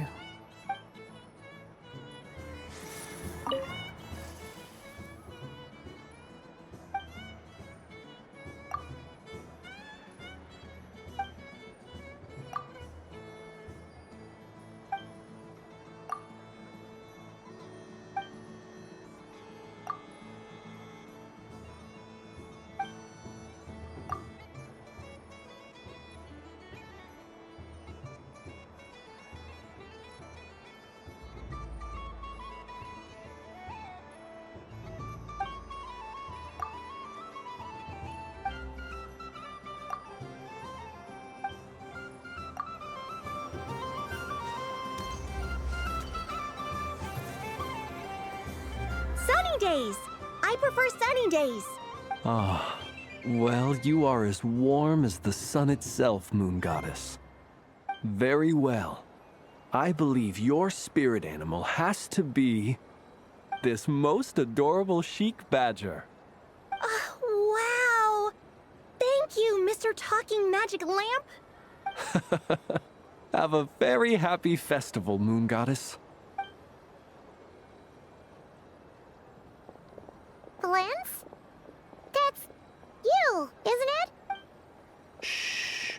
It's our little secret, my dear traveler in Paimon. Okay, sure, but why are you here selling sugar sculptures? Everyone celebrates in their own way. After gazing into the abyss and spending time around gravestones all year, what better way to relax than to see sunny smiles on the faces of the living? Besides that, I like to think of myself as a fair judge of character. I dare say matching personalities to confection suits me rather well. That's not what Paimon was talking about. Aren't you afraid that your true identity might be exposed? Should I be? There is all manner of magic in the air this moon prayer night, thanks to the work of the great mages. I see Miss Columbina is hiding in plain sight. Why should I not do the same? Why miss this rare opportunity to enjoy a special evening in my true form? Fair enough. You got a point there. People who don't know you will probably think you're just a talking lantern. Well, now that we see eye to eye, what brings you here? Not a search for your spirit animal, I presume? Ah, well, actually... Here, see for yourself. Oh, this is... How wonderful. A beautiful idea. Yeah! We just met Barka, and he said that having everyone draw their own section was kind of boring. So, he did your bit for you. Ah, Varka. Ever the maverick. I see his artistic skills are truly one of a kind. In that case, I shall paint something on Mr. Albedo's behalf in a short while. What? Why not now? Ahem. Welcome home, Moon Goddess. Phew, that was close. Hello, Flins. What? She recognized you right away! What keen eyes you have, Miss Columbina. Especially considering they are shut. I did not see you. Rather, I sensed you. I can sense the fluctuations in Kuvaki all around me. One would expect no less of the Moon Goddess. Might I interest you in some candy? Yes, please. Excellent. I shall make some for you right away. Something the matter, Miss Columbina? What about my spirit animal? All the other children carrying sugar sculptures are talking about it. Wait, is she taking the test seriously? Ah, my apologies. How could I neglect that? You are quite right, Miss Columbina. Every one of us has a magical creature living in their heart. Would you permit me to help you find yours? Yes, please. Do you prefer the day or the night? Night. Which of the 4 seasons is your favorite? Winter. Think of a perfect day. What is the weather like? Sunny, rainy, or perhaps cloudy? Rainy in the morning, sunny at night. What kind of answer is that? Forests, lakes, and open seas. Which do you prefer of these? I like them all. Imagine you opened your very own shop. What would you sell there? Moonlight, I think. Wow! Paimon would totally shop there. It wouldn't cost anything. You'd just need to visit. Aha! I believe I know what your spirit animal is. Here, for you. Oh, it's a Kohenki! Indeed. A free-spirited being with a deep love for all things here in Nodcry, who selflessly lends her aid to as many people as she can reach. It is the perfect fit for you, Miss Columbina. Thank you. It would be my honor. But you shall have to forgive me. We have known each other for quite some time. I doubt there is any answer I could give that would come as a surprise to you. So instead, would you accept this sugar sculpture as a token of our friendship? It's a lantern. Hey, why don't you two go enjoy your candy over there? Paimon wants to try out this spirit animal thing too. Right, Flint's? Come on, play ball. Gotta get this drawing done. But I want to hear Paimon's answers. But it'll probably take ages. Paimon's a complex soul. And we don't want your candy to melt while you wait, huh? Oh. Okay then.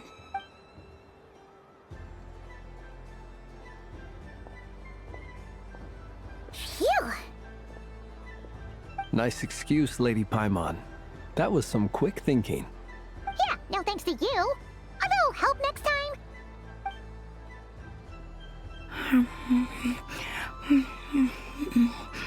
It's sweet. Is that Lockaberry? I wonder what flavor the Traveler got. This way, this way! It's the candy-selling lantern! I'm coming! Of course, Traveler. Maybe we can share? Yes. I found out recently that people share their food sometimes, so I'd like to try it. Or... is that a no?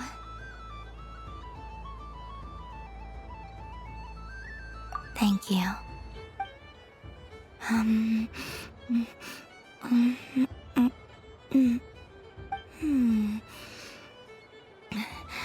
Yours is a little more sour than mine. Here, you try it. Amazing. My sugar sculpture has shrunk, yet my heart is filled with feelings of sweetness. I will remember this feeling.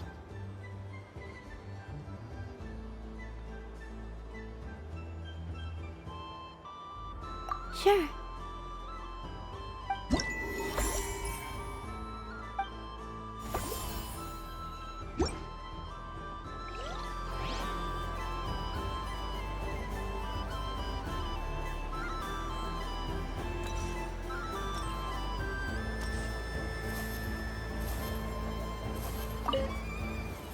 Something about festive lighting always has a way of putting the warmest smiles on people's faces.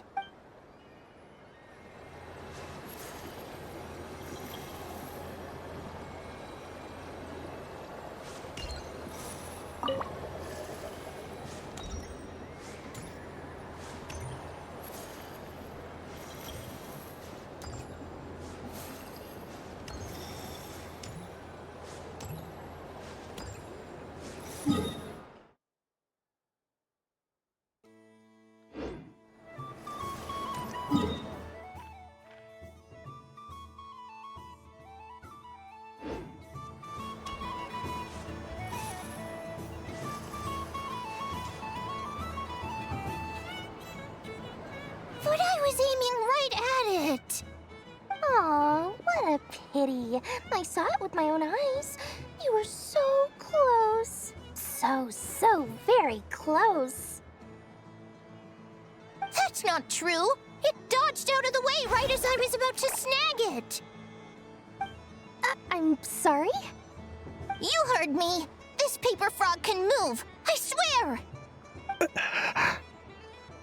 Dear, oh dear, what are you saying? How could a paper frog move?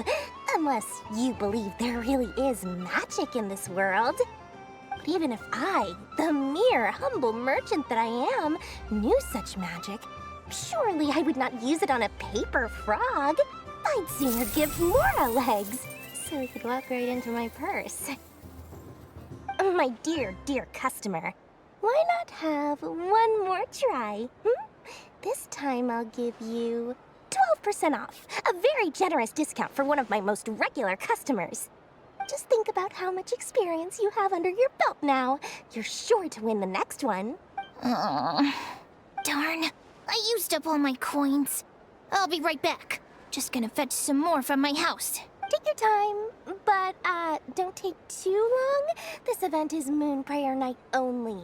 Miss it, and you'll have to wait a whole year before I'm back. Next customer, please. Welcome. Hello. Whoa! What's this big one doing over here? How do I tell my employees not to go running around this time? Shooting them a glance won't work. I haven't known them long enough. Dory? Why, hello there, Miss Columbina. Would you like to play my ring toss game? The rules are very simple, and it's easy to get the hang of. How much for a round? Oh, first time's free. Not a single mora. After that, well, we can cross that bridge if and when we come to it. But with your sharp skills, I'm sure you'll win all the prizes in one fell swoop. That was an obvious enough hint for them, right? Right?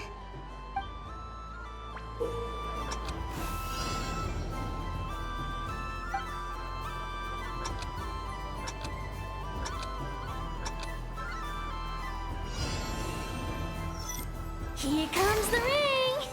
Oh, peanuts.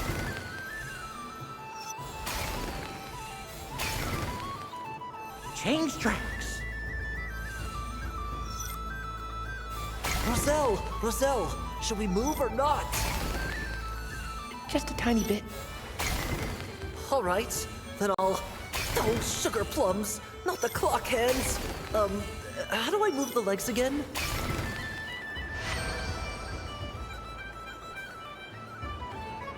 Let's see now. Let's see. Wow, very good. That's the highest score we've had all night. And here's your prize. Now, how about another round? As for the cost... Happy Moon Prayer Night, Miss Columbina. Happy Moon Prayer Night, Durin and Hat Guy. Are you here to play the game? Yes. No. You said we were just coming here to say hello. I did, but then I recognized a few more people as I got closer. Do my eyes deceive me? Is that... It's our little dragon! He's all grown up! Someone's popular. Well now, since you came all this way, why don't you try out this lovely game we have going? First try is free! He'll have a go. I'll pass. It's only one free try per customer. You can't give your try to him. I'm aware. How has Elder Almond been lately? He's in great shape. He goes for a run in the forest every morning to stay fit and healthy. He tried to go boat racing with Firecracker a while back, but he couldn't even make it onto the Lotus Leaf. Firecracker was in fits of laughter. How about you, little dragon? Can you still fly? Yes, I can. But you've become less chatty. Has growing up been tough on you? We call that maturity.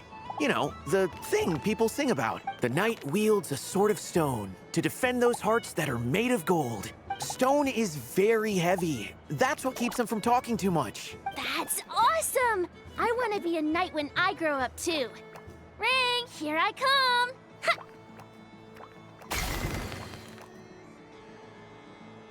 of a hat-wearing man. I never thought I'd see you again. You seem more determined than when I saw you last on the train. If you say so. Oh, I do say so. The people you once helped see it clearly. It's because you are once again on the right track. May the engine in our hearts propel us to the station of our dreams. I can move! I can move now, Roselle! What are you doing, running into the rings like that? You got them all so quickly. I have never seen anything like this in all my travels. Is this guy actually an old friend of theirs? But how? They're origami animals and clockwork people from a fairy tale. Getting to know them would be quite an arduous task, unless they share a hometown? I have to get to the bottom of this. Next time I see the Great Mage Alice, I shall demand answers. Thank you, Dory. I had a lot of fun. Now for your prize. Where did I put it? Give me a moment to dig it out. Oh, sweet grand prize. How I wish I didn't have to let you go. Good thing I've already turned a profit from the customers earlier in the night. Otherwise, I'd have wasted all my hard work.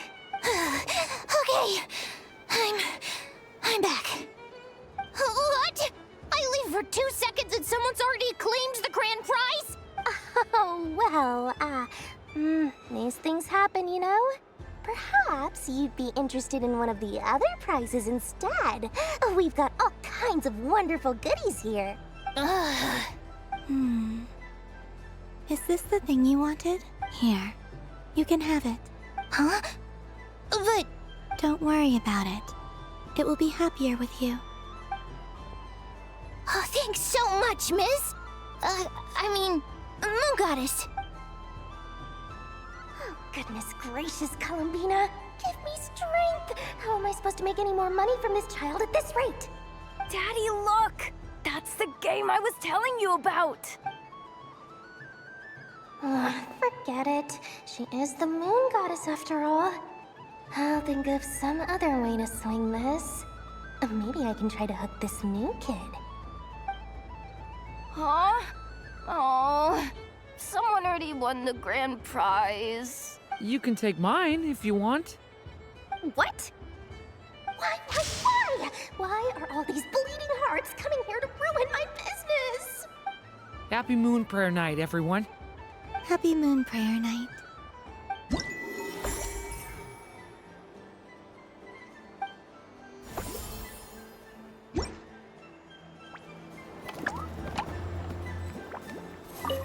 If all the prizes are gone, I might as well close up shop for the day. But you haven't had your fill of fun yet, right?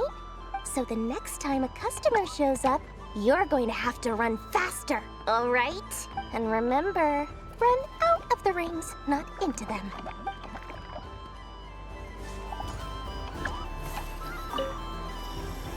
Done being a do-gooder yet? Thanks for coming here with me, Hat Guy. Are there any games you'd like to play? It's your turn to pick. I'll come with you. Why does that hamster think you've grown up? You haven't changed at all. I know you don't mean that. You're just taking the opportunity to make fun of me, aren't you? Even if you won't admit that taking some time to compose yourself is important, I can see that you're doing it in practice. Otherwise, you'd have taken off your hat and flown away by now. Looks like Albedo's socialization program has been far more useful to you than all those Vahumana textbooks.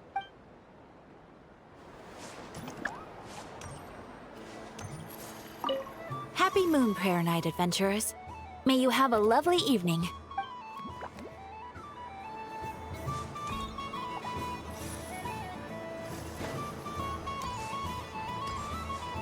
There are so many attractions here. Since I rarely get out, I might as well make the most of it.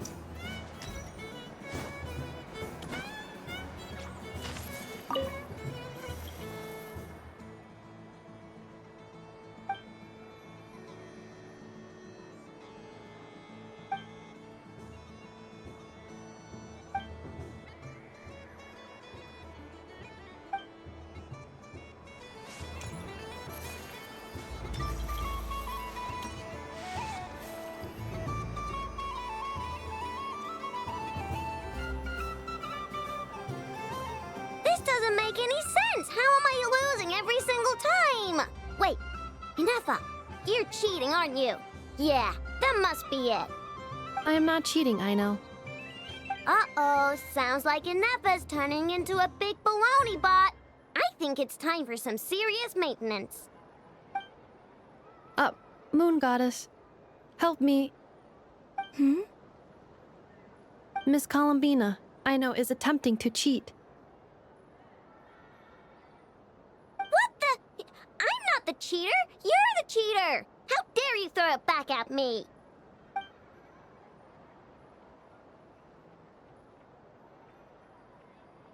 Alright, fine. Let's all laugh at Aino. Just you wait till I get home, because I'm gonna make a game bot that can win 100% of the time. Let's see you laugh when I come back and beat your butts. You'll all have your heads covered in stickers when I'm through with you. We came to check everything was okay after all that yelling, but,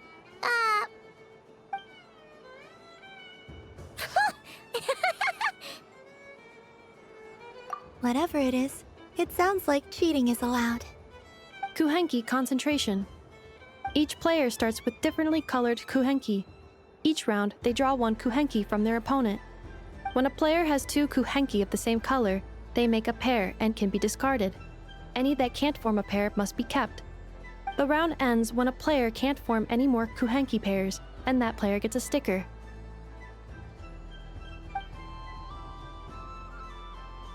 ooh, can 4 people play as well?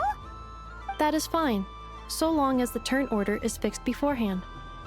Alrighty then. In that case, the 2 of us will join as one team. Okay, but if you lose, you're both getting stickered. I don't want to hear any excuses. Sure. And if we win? If you win, only one of you gets to sticker someone else. I have taken to calling this. I know logic. Hey, lay off me, all right? Okay, so we're starting the game from scratch again, which means all my stickers so far don't count. Looks like Luonatar is the Kuhenki of honor for this game. Anyway, let's go clockwise. Start...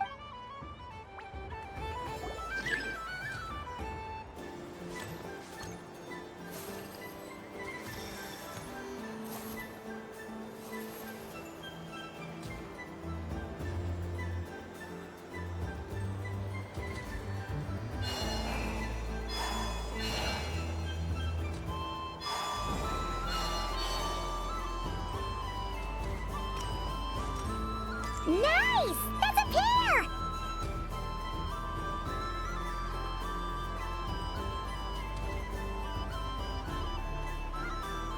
Go, go, fly!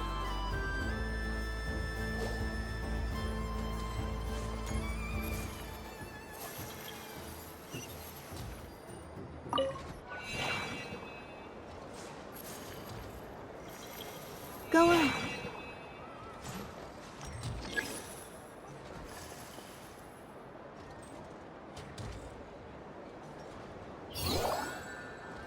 I have a pair.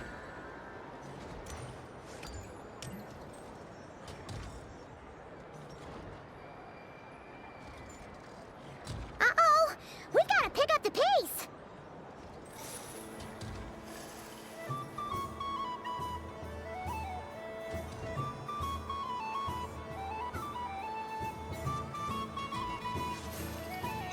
Phew, that was too close. I thought I was gonna lose.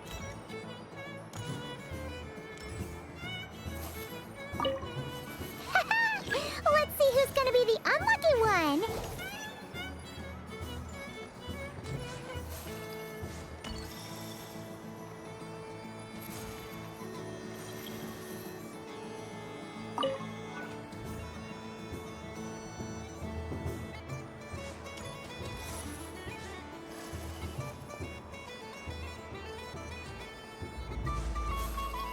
Good luck, everyone.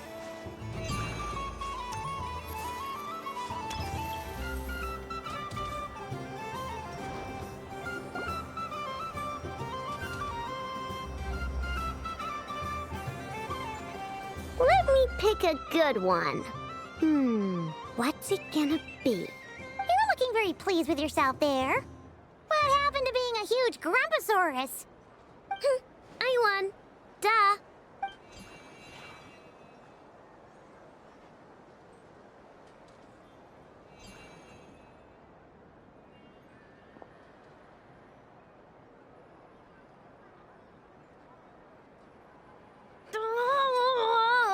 Me again? Don't fidget too much, Aino, or the sticker's going to fall off. I don't care. If it falls off, it falls off. If a pair of Kuhenki get discarded, why not a pair of stickers? Huh? Huh?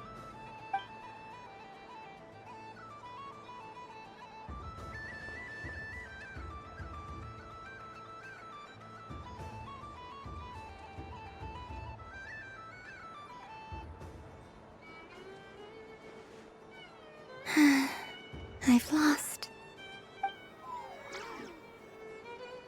Sticker, sticker, sticker!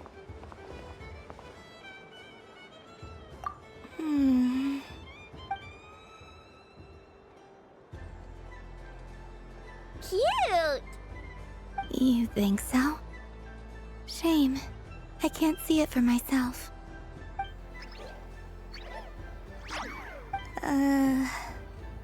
What did Luanatar say? She said it looks so cute that she wants me to lose a few more rounds.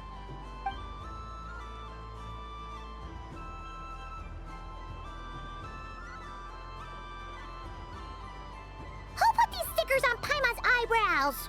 Ugh, she can barely see! Alright, now, I think we got enough evidence to prove that there's a serious problem here. Yes, I agree as well. The culprit is... Ineffa! Culprit? What did I do? Quit acting dumb, Ineffa! You're not wriggling your way out of this one. I've been watching you. Not only did you remember whose side Luanatar started at, but every time someone drew a Kuhenki, you were logging it and calculating every last possibility. Which Kuhenki pairs were gone, who had what color Kuhenki in their hand, even our facial expressions. You were keeping track of it the entire time. Exactly! What Aino said! Putting aside the fact that running calculations is not against the game rules, do you have any evidence to support your allegations? But that's not against the rules either. So she admits it.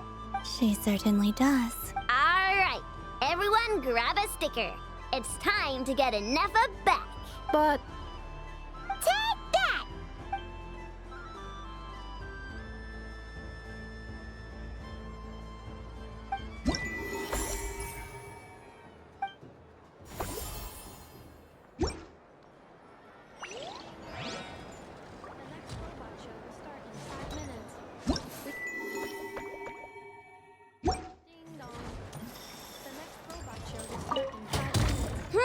I'm never playing games with you ever again, Ineffa!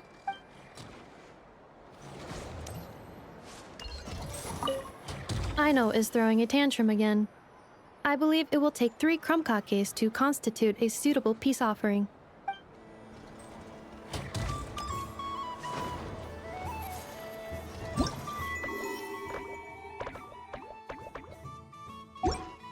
The robot show will now begin.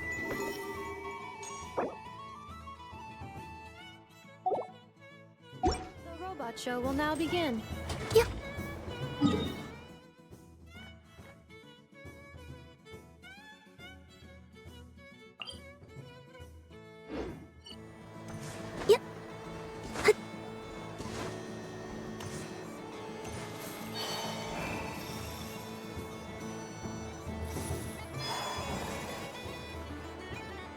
Moon Prayer Candy! Beautiful, tasty Moon Prayer Candy!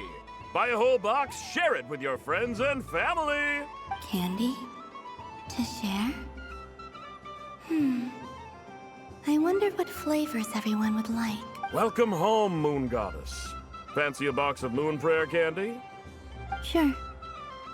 I knew you would. Now, what flavor would you like? I'm not sure. What flavors do you have? Is this for yourself or as a gift? A gift for my friends. Ah, I see. In that case, I'd recommend apple, lockaberry, or midsummerberry. Those are the most popular. Do you have nocturnal blossom flavor? Huh.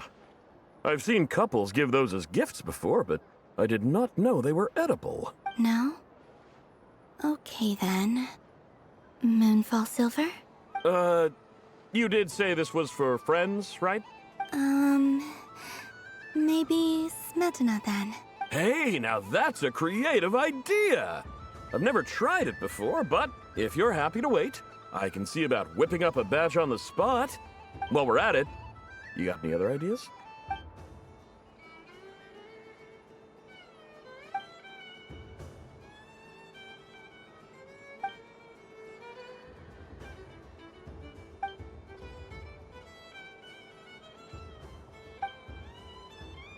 Here you go. Every flavor you asked for is in there. Thank you. I should be the one thanking you! You brought me a whole bunch of new business. It's like a genuine blessing from the Moon Goddess. I hope you and your friends have a lovely night.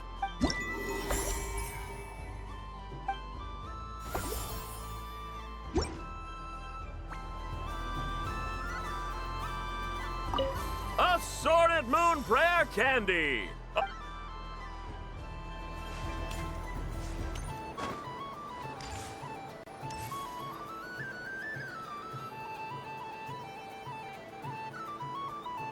What is going on over here? It looks like fun. Hold it right there! You can't run away from me, Moon Goddess. Are you talking to me? Of course. Do you see anyone else here dressed up as the Moon Goddess besides me and you? Hey, come on! Call me by my title. Happy Moon Prayer Night, Moon Goddess. And the same to you. Anyway, there's no time to waste. Get ready for the duel of a lifetime. Duel? Meet my partner, Stacko. Come on out, Stacko! Well, don't just stand there. Let's see your partner. Partner?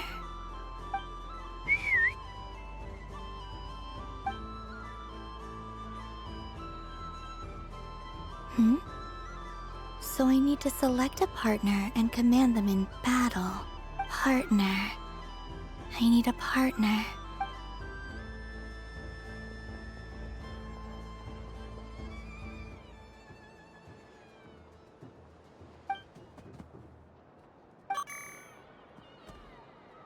Whoa!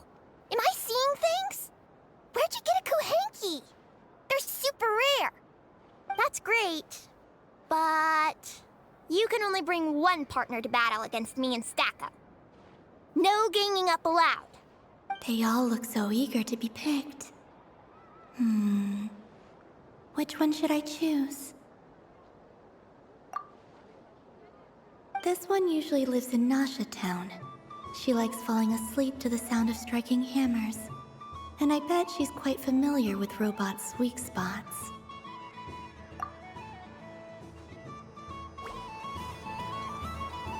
Testing! Testing! Oh, this is an emergency broadcast! An exciting battle is about to take place right here at the Nasha Town Special Arena! In this corner, we have the Moon Goddess and her robot partner. And in the other, we have the Moon Goddess and her Kuhenki partner. Only one Moon Goddess can be victorious in this ultimate battle of destiny! But who will it be? There's only one way to find out! Now, without further ado, let the Battle of the Moons begin! I don't care who we're up against.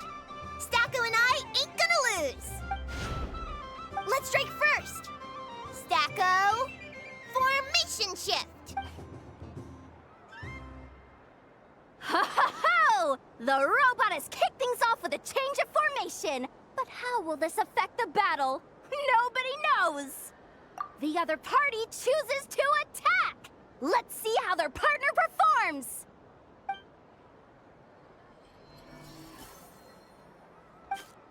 Stacko! The attack lands! And if those sizzling sounds are anything to go by, it was very effective! Okay then. Stacko, maintain formation and enter your empowered state. Empowered state! There we go! Now we're talking! Absorbing the immense Kuvaki present on Moon Prayer Night, this lean, mean machine has greatly increased its offensive power! Oh, they chose defense! But Stacko's about to attack with full force! Is it too little too late? The battle is heating up fast! I'm about to start sweating machine oil over here! Go for it, Stacko! Set Kuvaki to maximum! Can their opponents withstand this blow? And what will this moon goddess do? Don't be afraid. Fight however you wish. It's a moon lane! A deft use of a moon lane allows the Kuhenki to dodge the blow! And now it's spiraling around its foe in circles! 1 loop, 2 loops! The robot's screen is bugging out! It's getting dizzy! Stacko! Oh, Stacko is down for the count! Our winner is the Moon Goddess! The slightly taller one, I mean. You did your best, Stacko. I'll take you to Ainos for a checkup right away, don't you worry. Well, you beat me fair and square, I guess. Honestly, I underestimated you. Won't make that mistake again. I think my partner deserves most of the credit. Just you wait. When I'm a little bit older, I'm gonna come back a whole lot stronger. Be ready for a rematch. I'm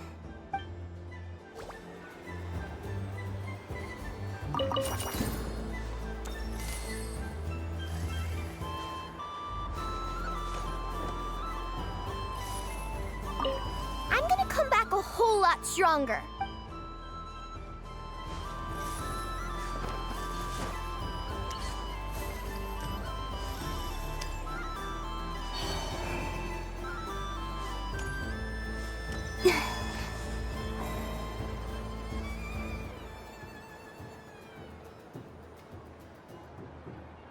Well, well, look who it is. I heard someone went and disappeared on us the moment we let her out of our sight. They looked all over for you.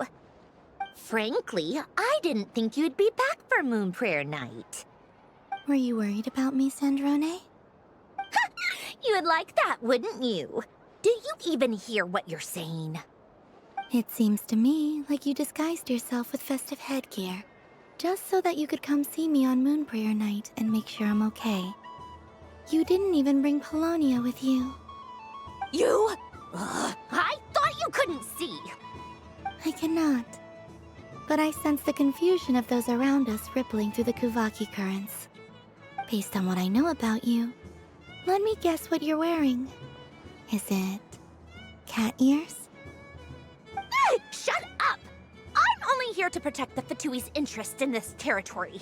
Running into you was pure bad luck. Really? But you were the one who asked Arlecchino to help everyone find my name. Columbina! Ugh! Just one more word, and I'll unscrew your vocal cords. It's Columbina hyposelenia now. Tell someone who cares. I've missed you, Sandrone.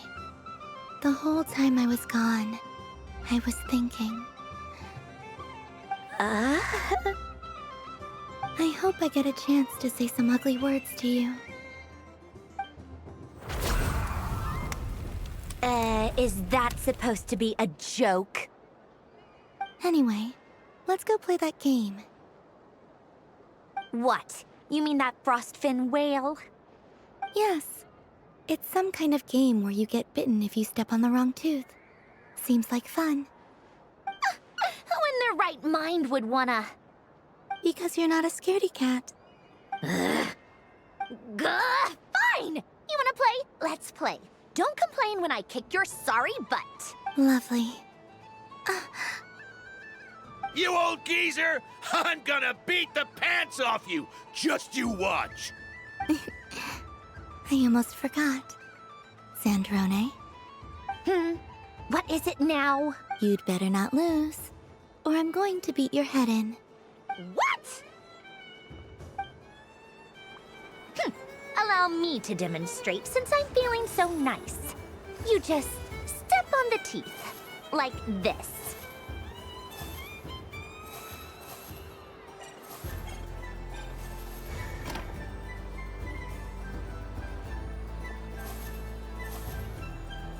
Which should I pick? Your turn, Sandrone.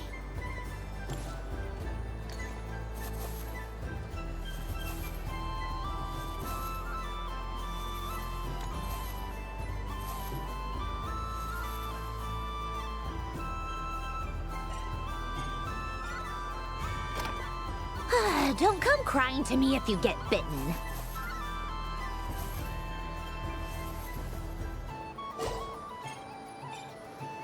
There are less and less teeth remaining.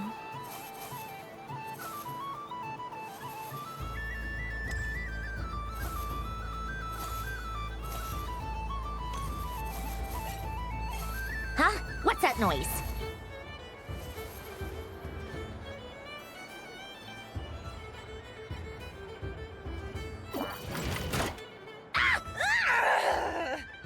I think you might have picked a bad tooth, Sandrone. Shut it! Do you need any help? It seems like you're stuck. No!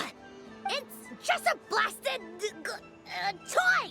How is its grip this strong? Stop laughing! All right. Well, you lost. So just like I promised. Hey!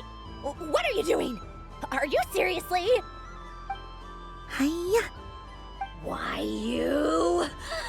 Oh, just you wait! Rematch! Are you all right, Sandrone? That was quite a strong bite. Are your clockwork parts? Quit your fussing! I don't need it! All right. I'll go first this time.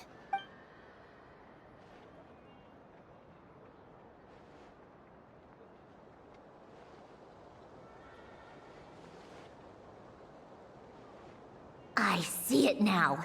She can sense which teeth are rigged. So I just need to avoid the same ones that she does.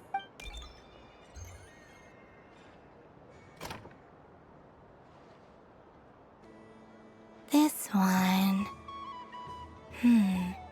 Seems fine. She avoided that one then? Now I've got you. All right, my turn.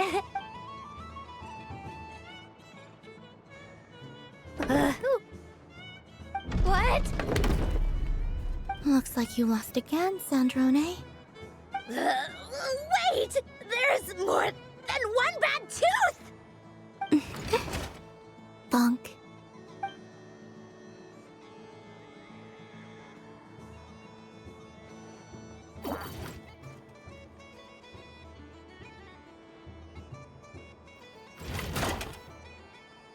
Stupid game! What idiot came up with this? Are you all right, Sandrone? You said some nasty things just now. Oh, I'm peachy. Should I let you bonk me on the head as well? Ah, forget it. Come on, bonk away. It can be your consolation prize for losing so badly. I told you, forget it! Gah, you've always been so annoying. Singing right outside my door, inviting yourself to my tea parties, going AWOL. And now you're off to the moon or something. Of all my days with the Fatui, the times I spent with you, Arlecchino, and Rosaline, they were my favorite. I will not forget them. Just as I shall not forget this moment. We'll always be friends, no matter where we are, right? Who'd want to be your...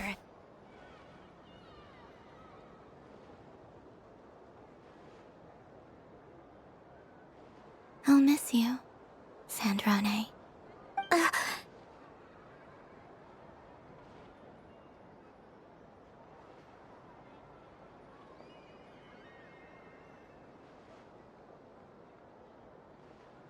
Goodbye, Sandrone.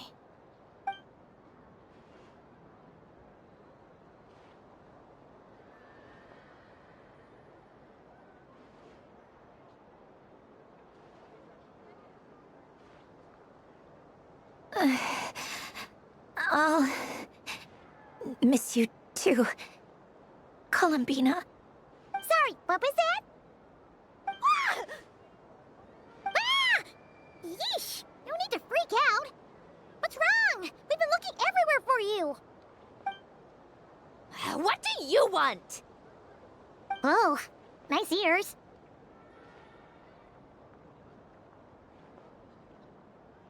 What do you want? This. Huh?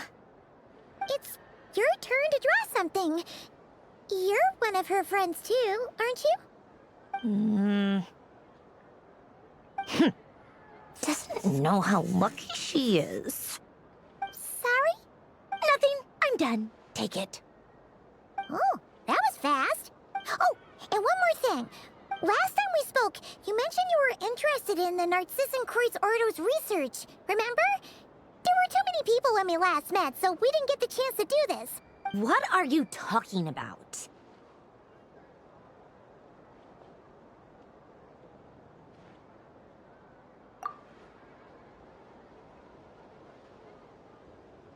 This is... Oh. Alan, Renee, and Marianne. Huh. The Holy Blade. A savior's plaything. It's not about whether I approve or not. These people, they would sacrifice themselves for the sake of the world.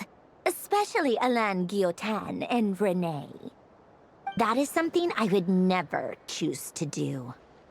Still, I didn't know they had any pictures left from that time. If I'd have thought to bring a camera, I'd have... What? Yeah, of you being bitten by the frostfin whale and Columbina bonking you on the head. Tear it up! Now!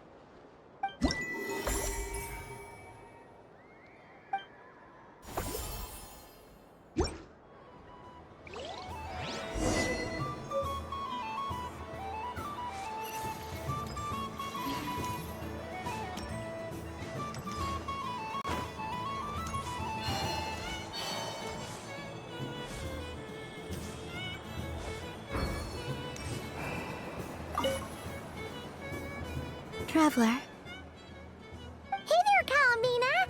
Are you done checking out the festive amusements already? Are you sure you don't want to look around some more? You might not get another opportunity like this for a while. Right now, what I'd like to do is...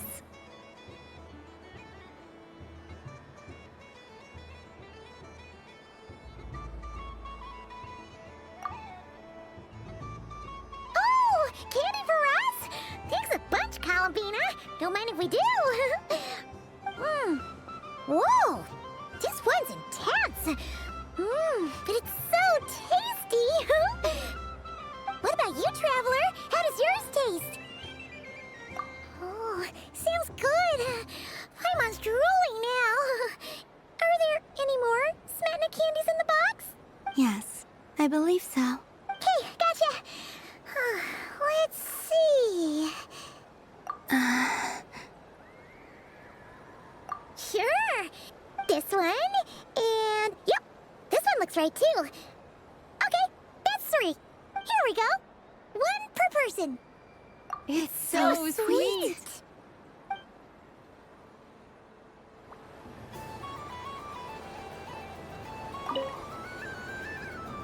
Traveler, Paimon. Columbina! Already? Really? You're sure you don't want to have a little more fun out there? Final answer! Yes, I am sure.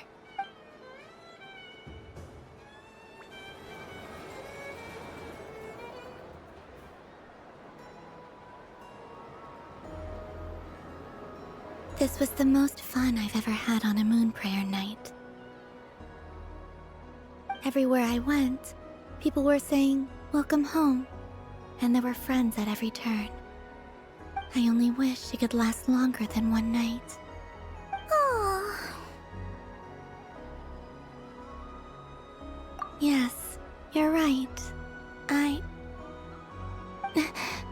The moon prayer blossoms. Ooh, look! Look! Moon prayer night has come.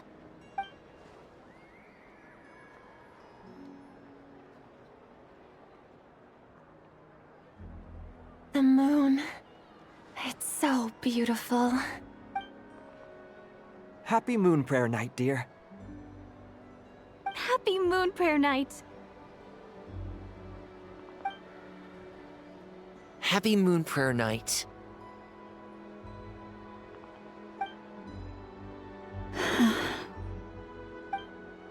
Aww. Huh.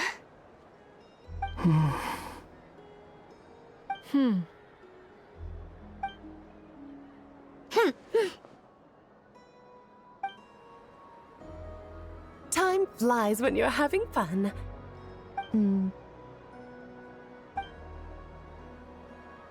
Oh, looks like the time has come.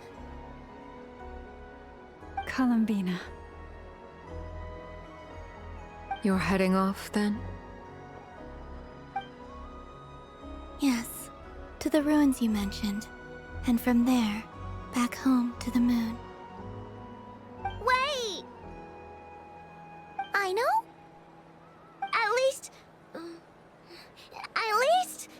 Take one of our craft shop's crumb cookies up to the moon with you. You know, for a snack. Sure, why not? The Curatorium of Secrets believes in proper farewells.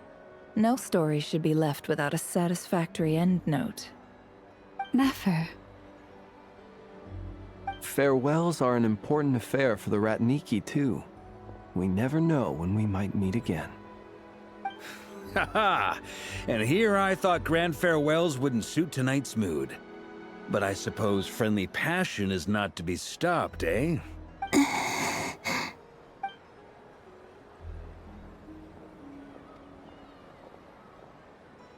We made a little something for you, Columbina. Ta-da! What is it? A Moon Prayer Night greeting card with drawings by all of your friends. You did mention that you'd like a portrait done, so I took the liberty of creating one for you. I, meanwhile, did the portrait of Mr. Albedo, and Mr. Varka did the same for me. I mean, I think my work was pretty true to life, don't you think? The picture of Ashru was my doing. The two of you seem to get along rather well. Wait, was I the only one who did a full body picture? That's so embarrassing. I did pictures of me and Anefa. I did my own portrait and one for Hat Guy. Plus, there's the two mages, Arlecchino and Sandrone. So, if you ever miss us, just flip the card open and we'll all be right there with you. I don't know what to say. Thank you so much, everyone. This whole moon prayer night was more than I could have ever asked for. It is the greatest gift I have ever received. Lauma, I figured it out. Figured what out? Remember how the Frost Moon Scions used to use milk as invisible ink to write hidden messages? That was a very long time ago. Oh, are you saying? Yes. When I miss you all, I shall use Moonlight in the same way, to write words that only you can see upon the moon itself. Wow, that sounds lovely. Quite. But how will we see them?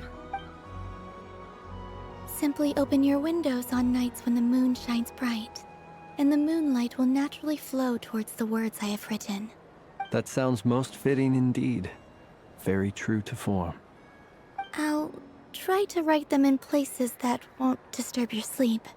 I, for one, would sleep all the better for having read one of your messages before settling down for the night. Exactly! So don't worry about disturbing anyone's sleep. Just promise you'll write to let us know you're okay, alright? Alright. I promise.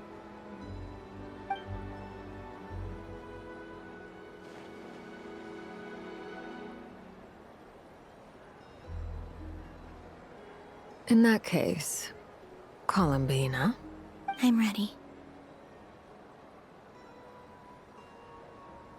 Very well. Let's go.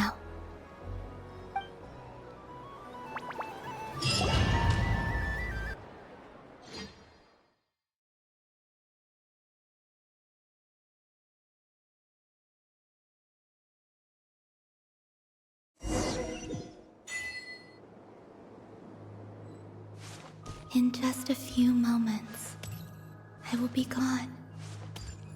I still don't know what to expect on the moon. Will I really be able to send messages to my friends? The Kuhenki, the animals of Not Cry. I'll never get to see them again. I wonder where I'll be when the next moon...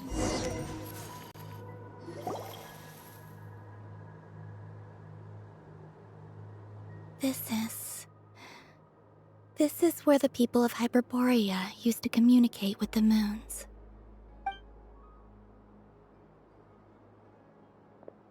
Eternal moon, frost moon, iridescent moon. When the power of all three converge, the gate to the moons shall open. Moon marrow preparations are complete. Only the final step remains. I'm sure Nasha Town is livelier than ever at this moment. Yeah. It's a shame you couldn't be there for it, but it's now or never, right? It's fine. I'm more than happy with this. My last piece of luggage. My only piece of luggage.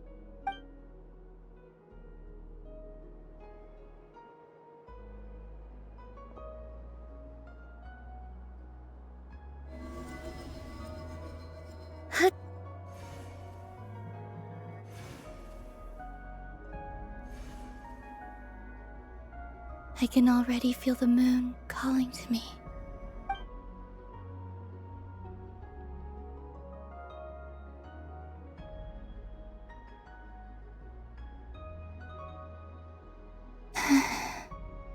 Your home lies on the far side of this light, Columbina. From now on, we will at last have a reason to pray to the true moon. Columbina. Yes? I'm listening. Be sure to come back and see us when you get the chance.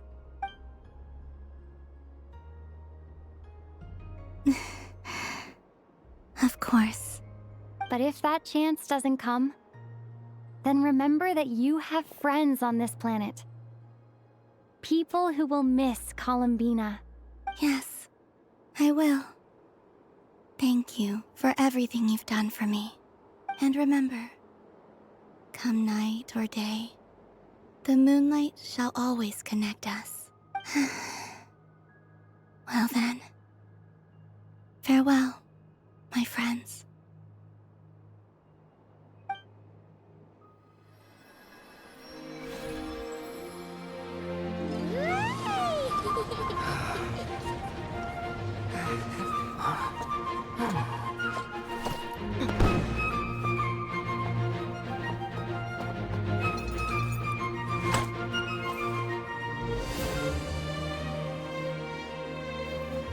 Thank you. This was my happiest night in Tevat. Farewell, Columbina.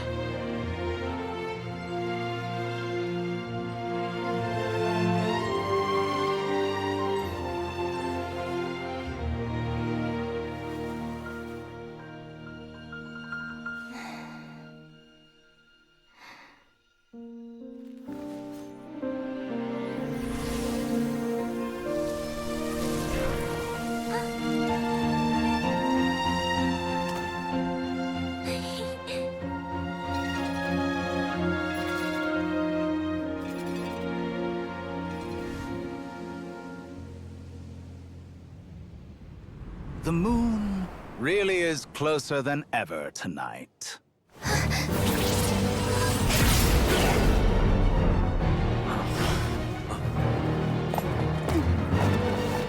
Columbina. All 3 moons in one place. Time for one final experiment. Reason, life, death, time, and space. They all believed I would fail.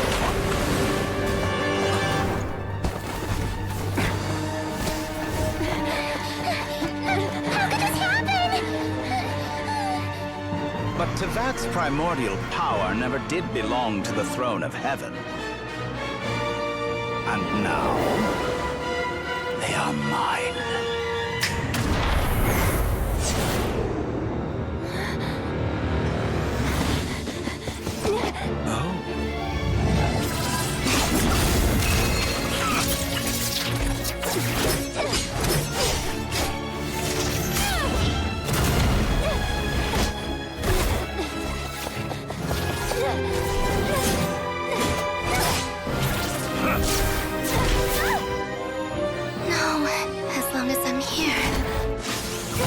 Is free to wield the 3 moons' power.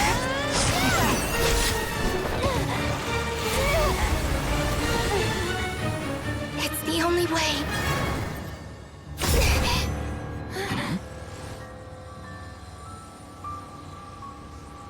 I guess I won't be going home today. Columbina! No!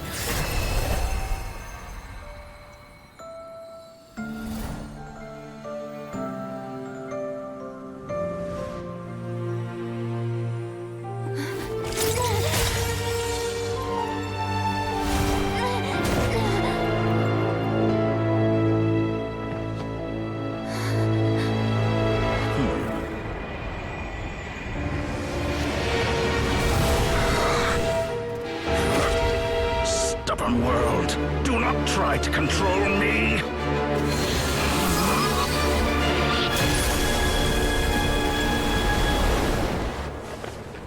Columbina.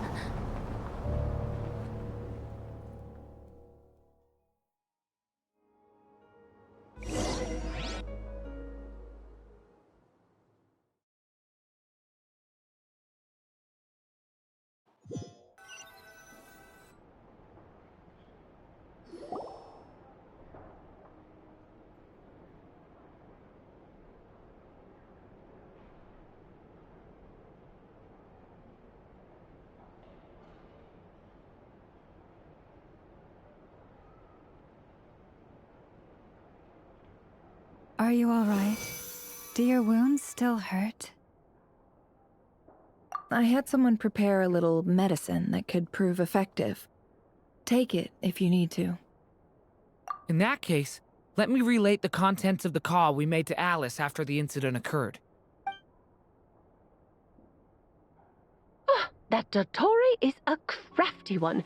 He distracted the Hexenzirkel by creating a huge fuss at Tevat's borders. I'd assumed that the cause was an abyssal intrusion from the outside world, which in fairness is a rather common occurrence.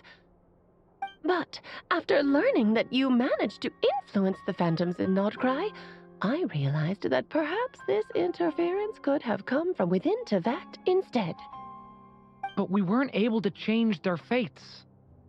True, you couldn't change how their stories ended, but you did build some variables around yourself. Variables? Yes. Things you heard that you could not otherwise have learned. Ideas that would otherwise have never crossed your mind. All these things are variables. Of course, most variables usually pale into insignificance with the myriad of possibilities floating around. But the moment you start treating them as building blocks and intentionally stacking them, that changes things.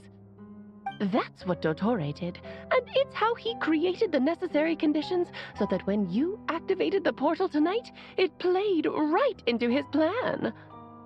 However, we have no way of knowing exactly what he did. Yeah, we also need to ascertain Columbina's status. And that about sums it up. As I suspected, Dottore has disappeared completely. If it's any consolation, he wasn't able to control Columbina as he might have wished to. Oh no! What? She did what? All we saw was Dottore appeared and used some kind of power. The next thing we knew, he and Columbina were gone and you were falling into the sea.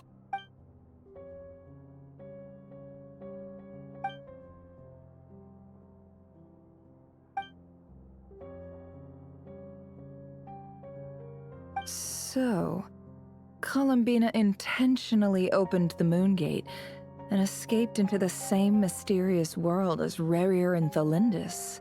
Sounds like bad news.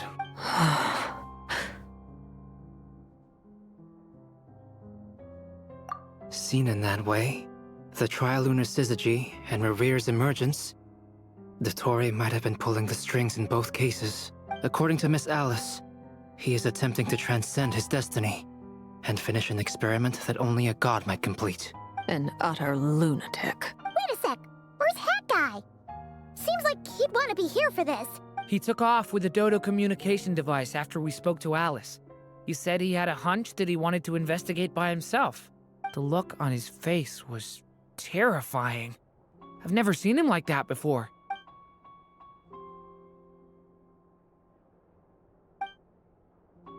I'm back. Hat Guy! I went to look for the Hyperborean phantoms again. I think I've gotten to the bottom of it. I got them to talk to Nicole on the other end of the communications line. Turns out, the history they describe is different from how Nicole remembers it. Really? But how? Surely Nicole can't have been wrong. Because the phantoms are the ones who are deceived. They speak of a savior who appeared in their history. One who never should have existed. This savior promised to create a new moon within the false sky, and even bring back their moon goddesses. Foolishly, they believed in him, and told him everything he wanted to know about the moons. It's obvious that this was Dottore's doing. Now you mention it, the first time we entered the Hyperborean ruins, we heard the phantoms discussing their history, and I remember Nicole commenting that something sounded a little strange. But Dottore shouldn't have been able to get in there in the first place. He didn't. Nicole said that this was an anomalous state triggered by disruptions in the causal connections between phantoms from the same era. The variables that Dottore put in place were substantial enough that they even affected phantoms that he never met. So it's not that their memories were unclear. They'd been tampered with. That's exactly the possibility Dottore was trying to manufacture. He turned these variables into knowledge and engineered the situation so all that knowledge would fall into his hands. Then, he harnessed that knowledge on Moon Prayer Night to truly create a false moon. How is that even possible? To be precise, he exploited a weakness in the way the spell works. The spell senses Kuvaki to detect the moon's location. So, as long as the false moon more strongly resembled the moon than the frost moon beyond the skies, the gate would teleport Columbina to the false moon's location. In other words, to Dottore's side. Once he had her under control, the teleportation spell remained active, and he manipulated her power to seize both moon marrows. At that moment, the moon marrows disappeared right before our eyes. It was already too late, even as we were leaving the ruins. By then, Dottore had already amassed the power of all 3 moons. So, where does that leave us? What do we do now? I'd certainly like to know what Her Majesty thinks, now that the concerns I expressed to her have come to pass. But we cannot simply sit and wait for her to decide the matter. And in any case, it is not the Fatui Harbinger Damselette who sees us as her friends, but rather Columbina Hyposelenia. If Even in such extreme circumstances, Her Majesty will not lift the prohibition on harbingers drawing steel against one another. Then I will do as my heart demands. I will fight as Peruware instead. Oh, Arlecchino! Time is short, so I'll make the first move.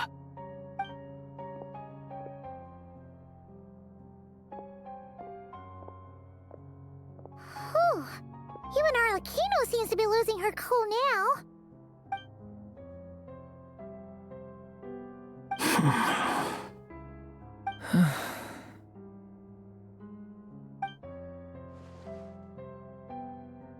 All right. Lose those dejected looks for a moment and let me get a word in. It looks bad, I won't lie. Very bad, in fact. So Dotori's pulled some real dirty tricks to gain the upper hand. For now. And yeah, it's to the point where even the mages say that his variables have affected destiny. I'm not so sure, though. Many have told me that Tevat's destiny is fixed, and that does appear to be the case. Well, what makes Dotori so sure he'll be the exception? And since he was able to stack these variables up, who's to say we can't do the same? You of all people should not be discouraged, traveler from afar. This isn't over yet. And you're not alone in that. Everyone here does, whether they've spoken thus far or not. But none of us are the type to sit back and wait for the sun to shine again. That's exactly how a knight should roll. If they knock you down, you get back up and get back in it. Don't forget, Honorary Knight, you're a legitimate member of Mondstadt too. Bark is right. This is far from over. Dotori's already way overdue a butt-kicking given his past shenanigans. And after this, he's earned himself a double dose. That's what I'm talking about. How's everyone else feeling? I'll use Kuvaki to investigate Columbina's whereabouts. I am not ready to give up either. Leave the intel gathering to me. Whatever happens within Nodcry's borders, when the Curatorium of Secrets wants to be in the know, we always find a way. Aino and I will do all we can to support you. We will attempt to reverse engineer Dotori's actions and seek a breakthrough that way. Alice and Nicole are busy dealing with an emergency at Tevat's borders, so they can't return just yet. But they're both very angry about this. They've asked Albedo and me to act on the Hexen Circle's behalf and do everything in our power to fight back against Dotori. Are you ready then? We're going to have to conduct a lot of research, even in the early stages. I'll do my best. As for me, I'm pretty familiar with Dotori's way of doing things, so I can try to predict his next move. I'll help with your investigation. Nice! Looks like we have our basic division of labor. I'll get in touch with Flint's and Itlua, get them to have a chat with their Starshiner. It couldn't hurt to bring the Lightkeepers on board as well. At the same time, I'll pass on instructions to the Knights present in Nodcry to assist the Lightkeepers and other organizations in ensuring the safety of those living here. Yeah! We'll show him!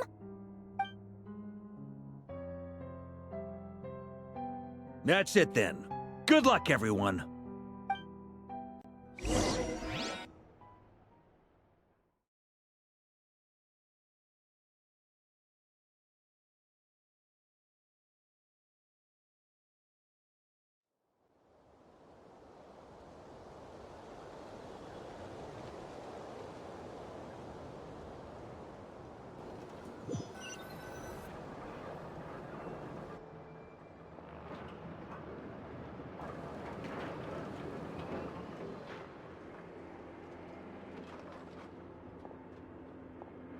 I never thought that Columbina would become my real name.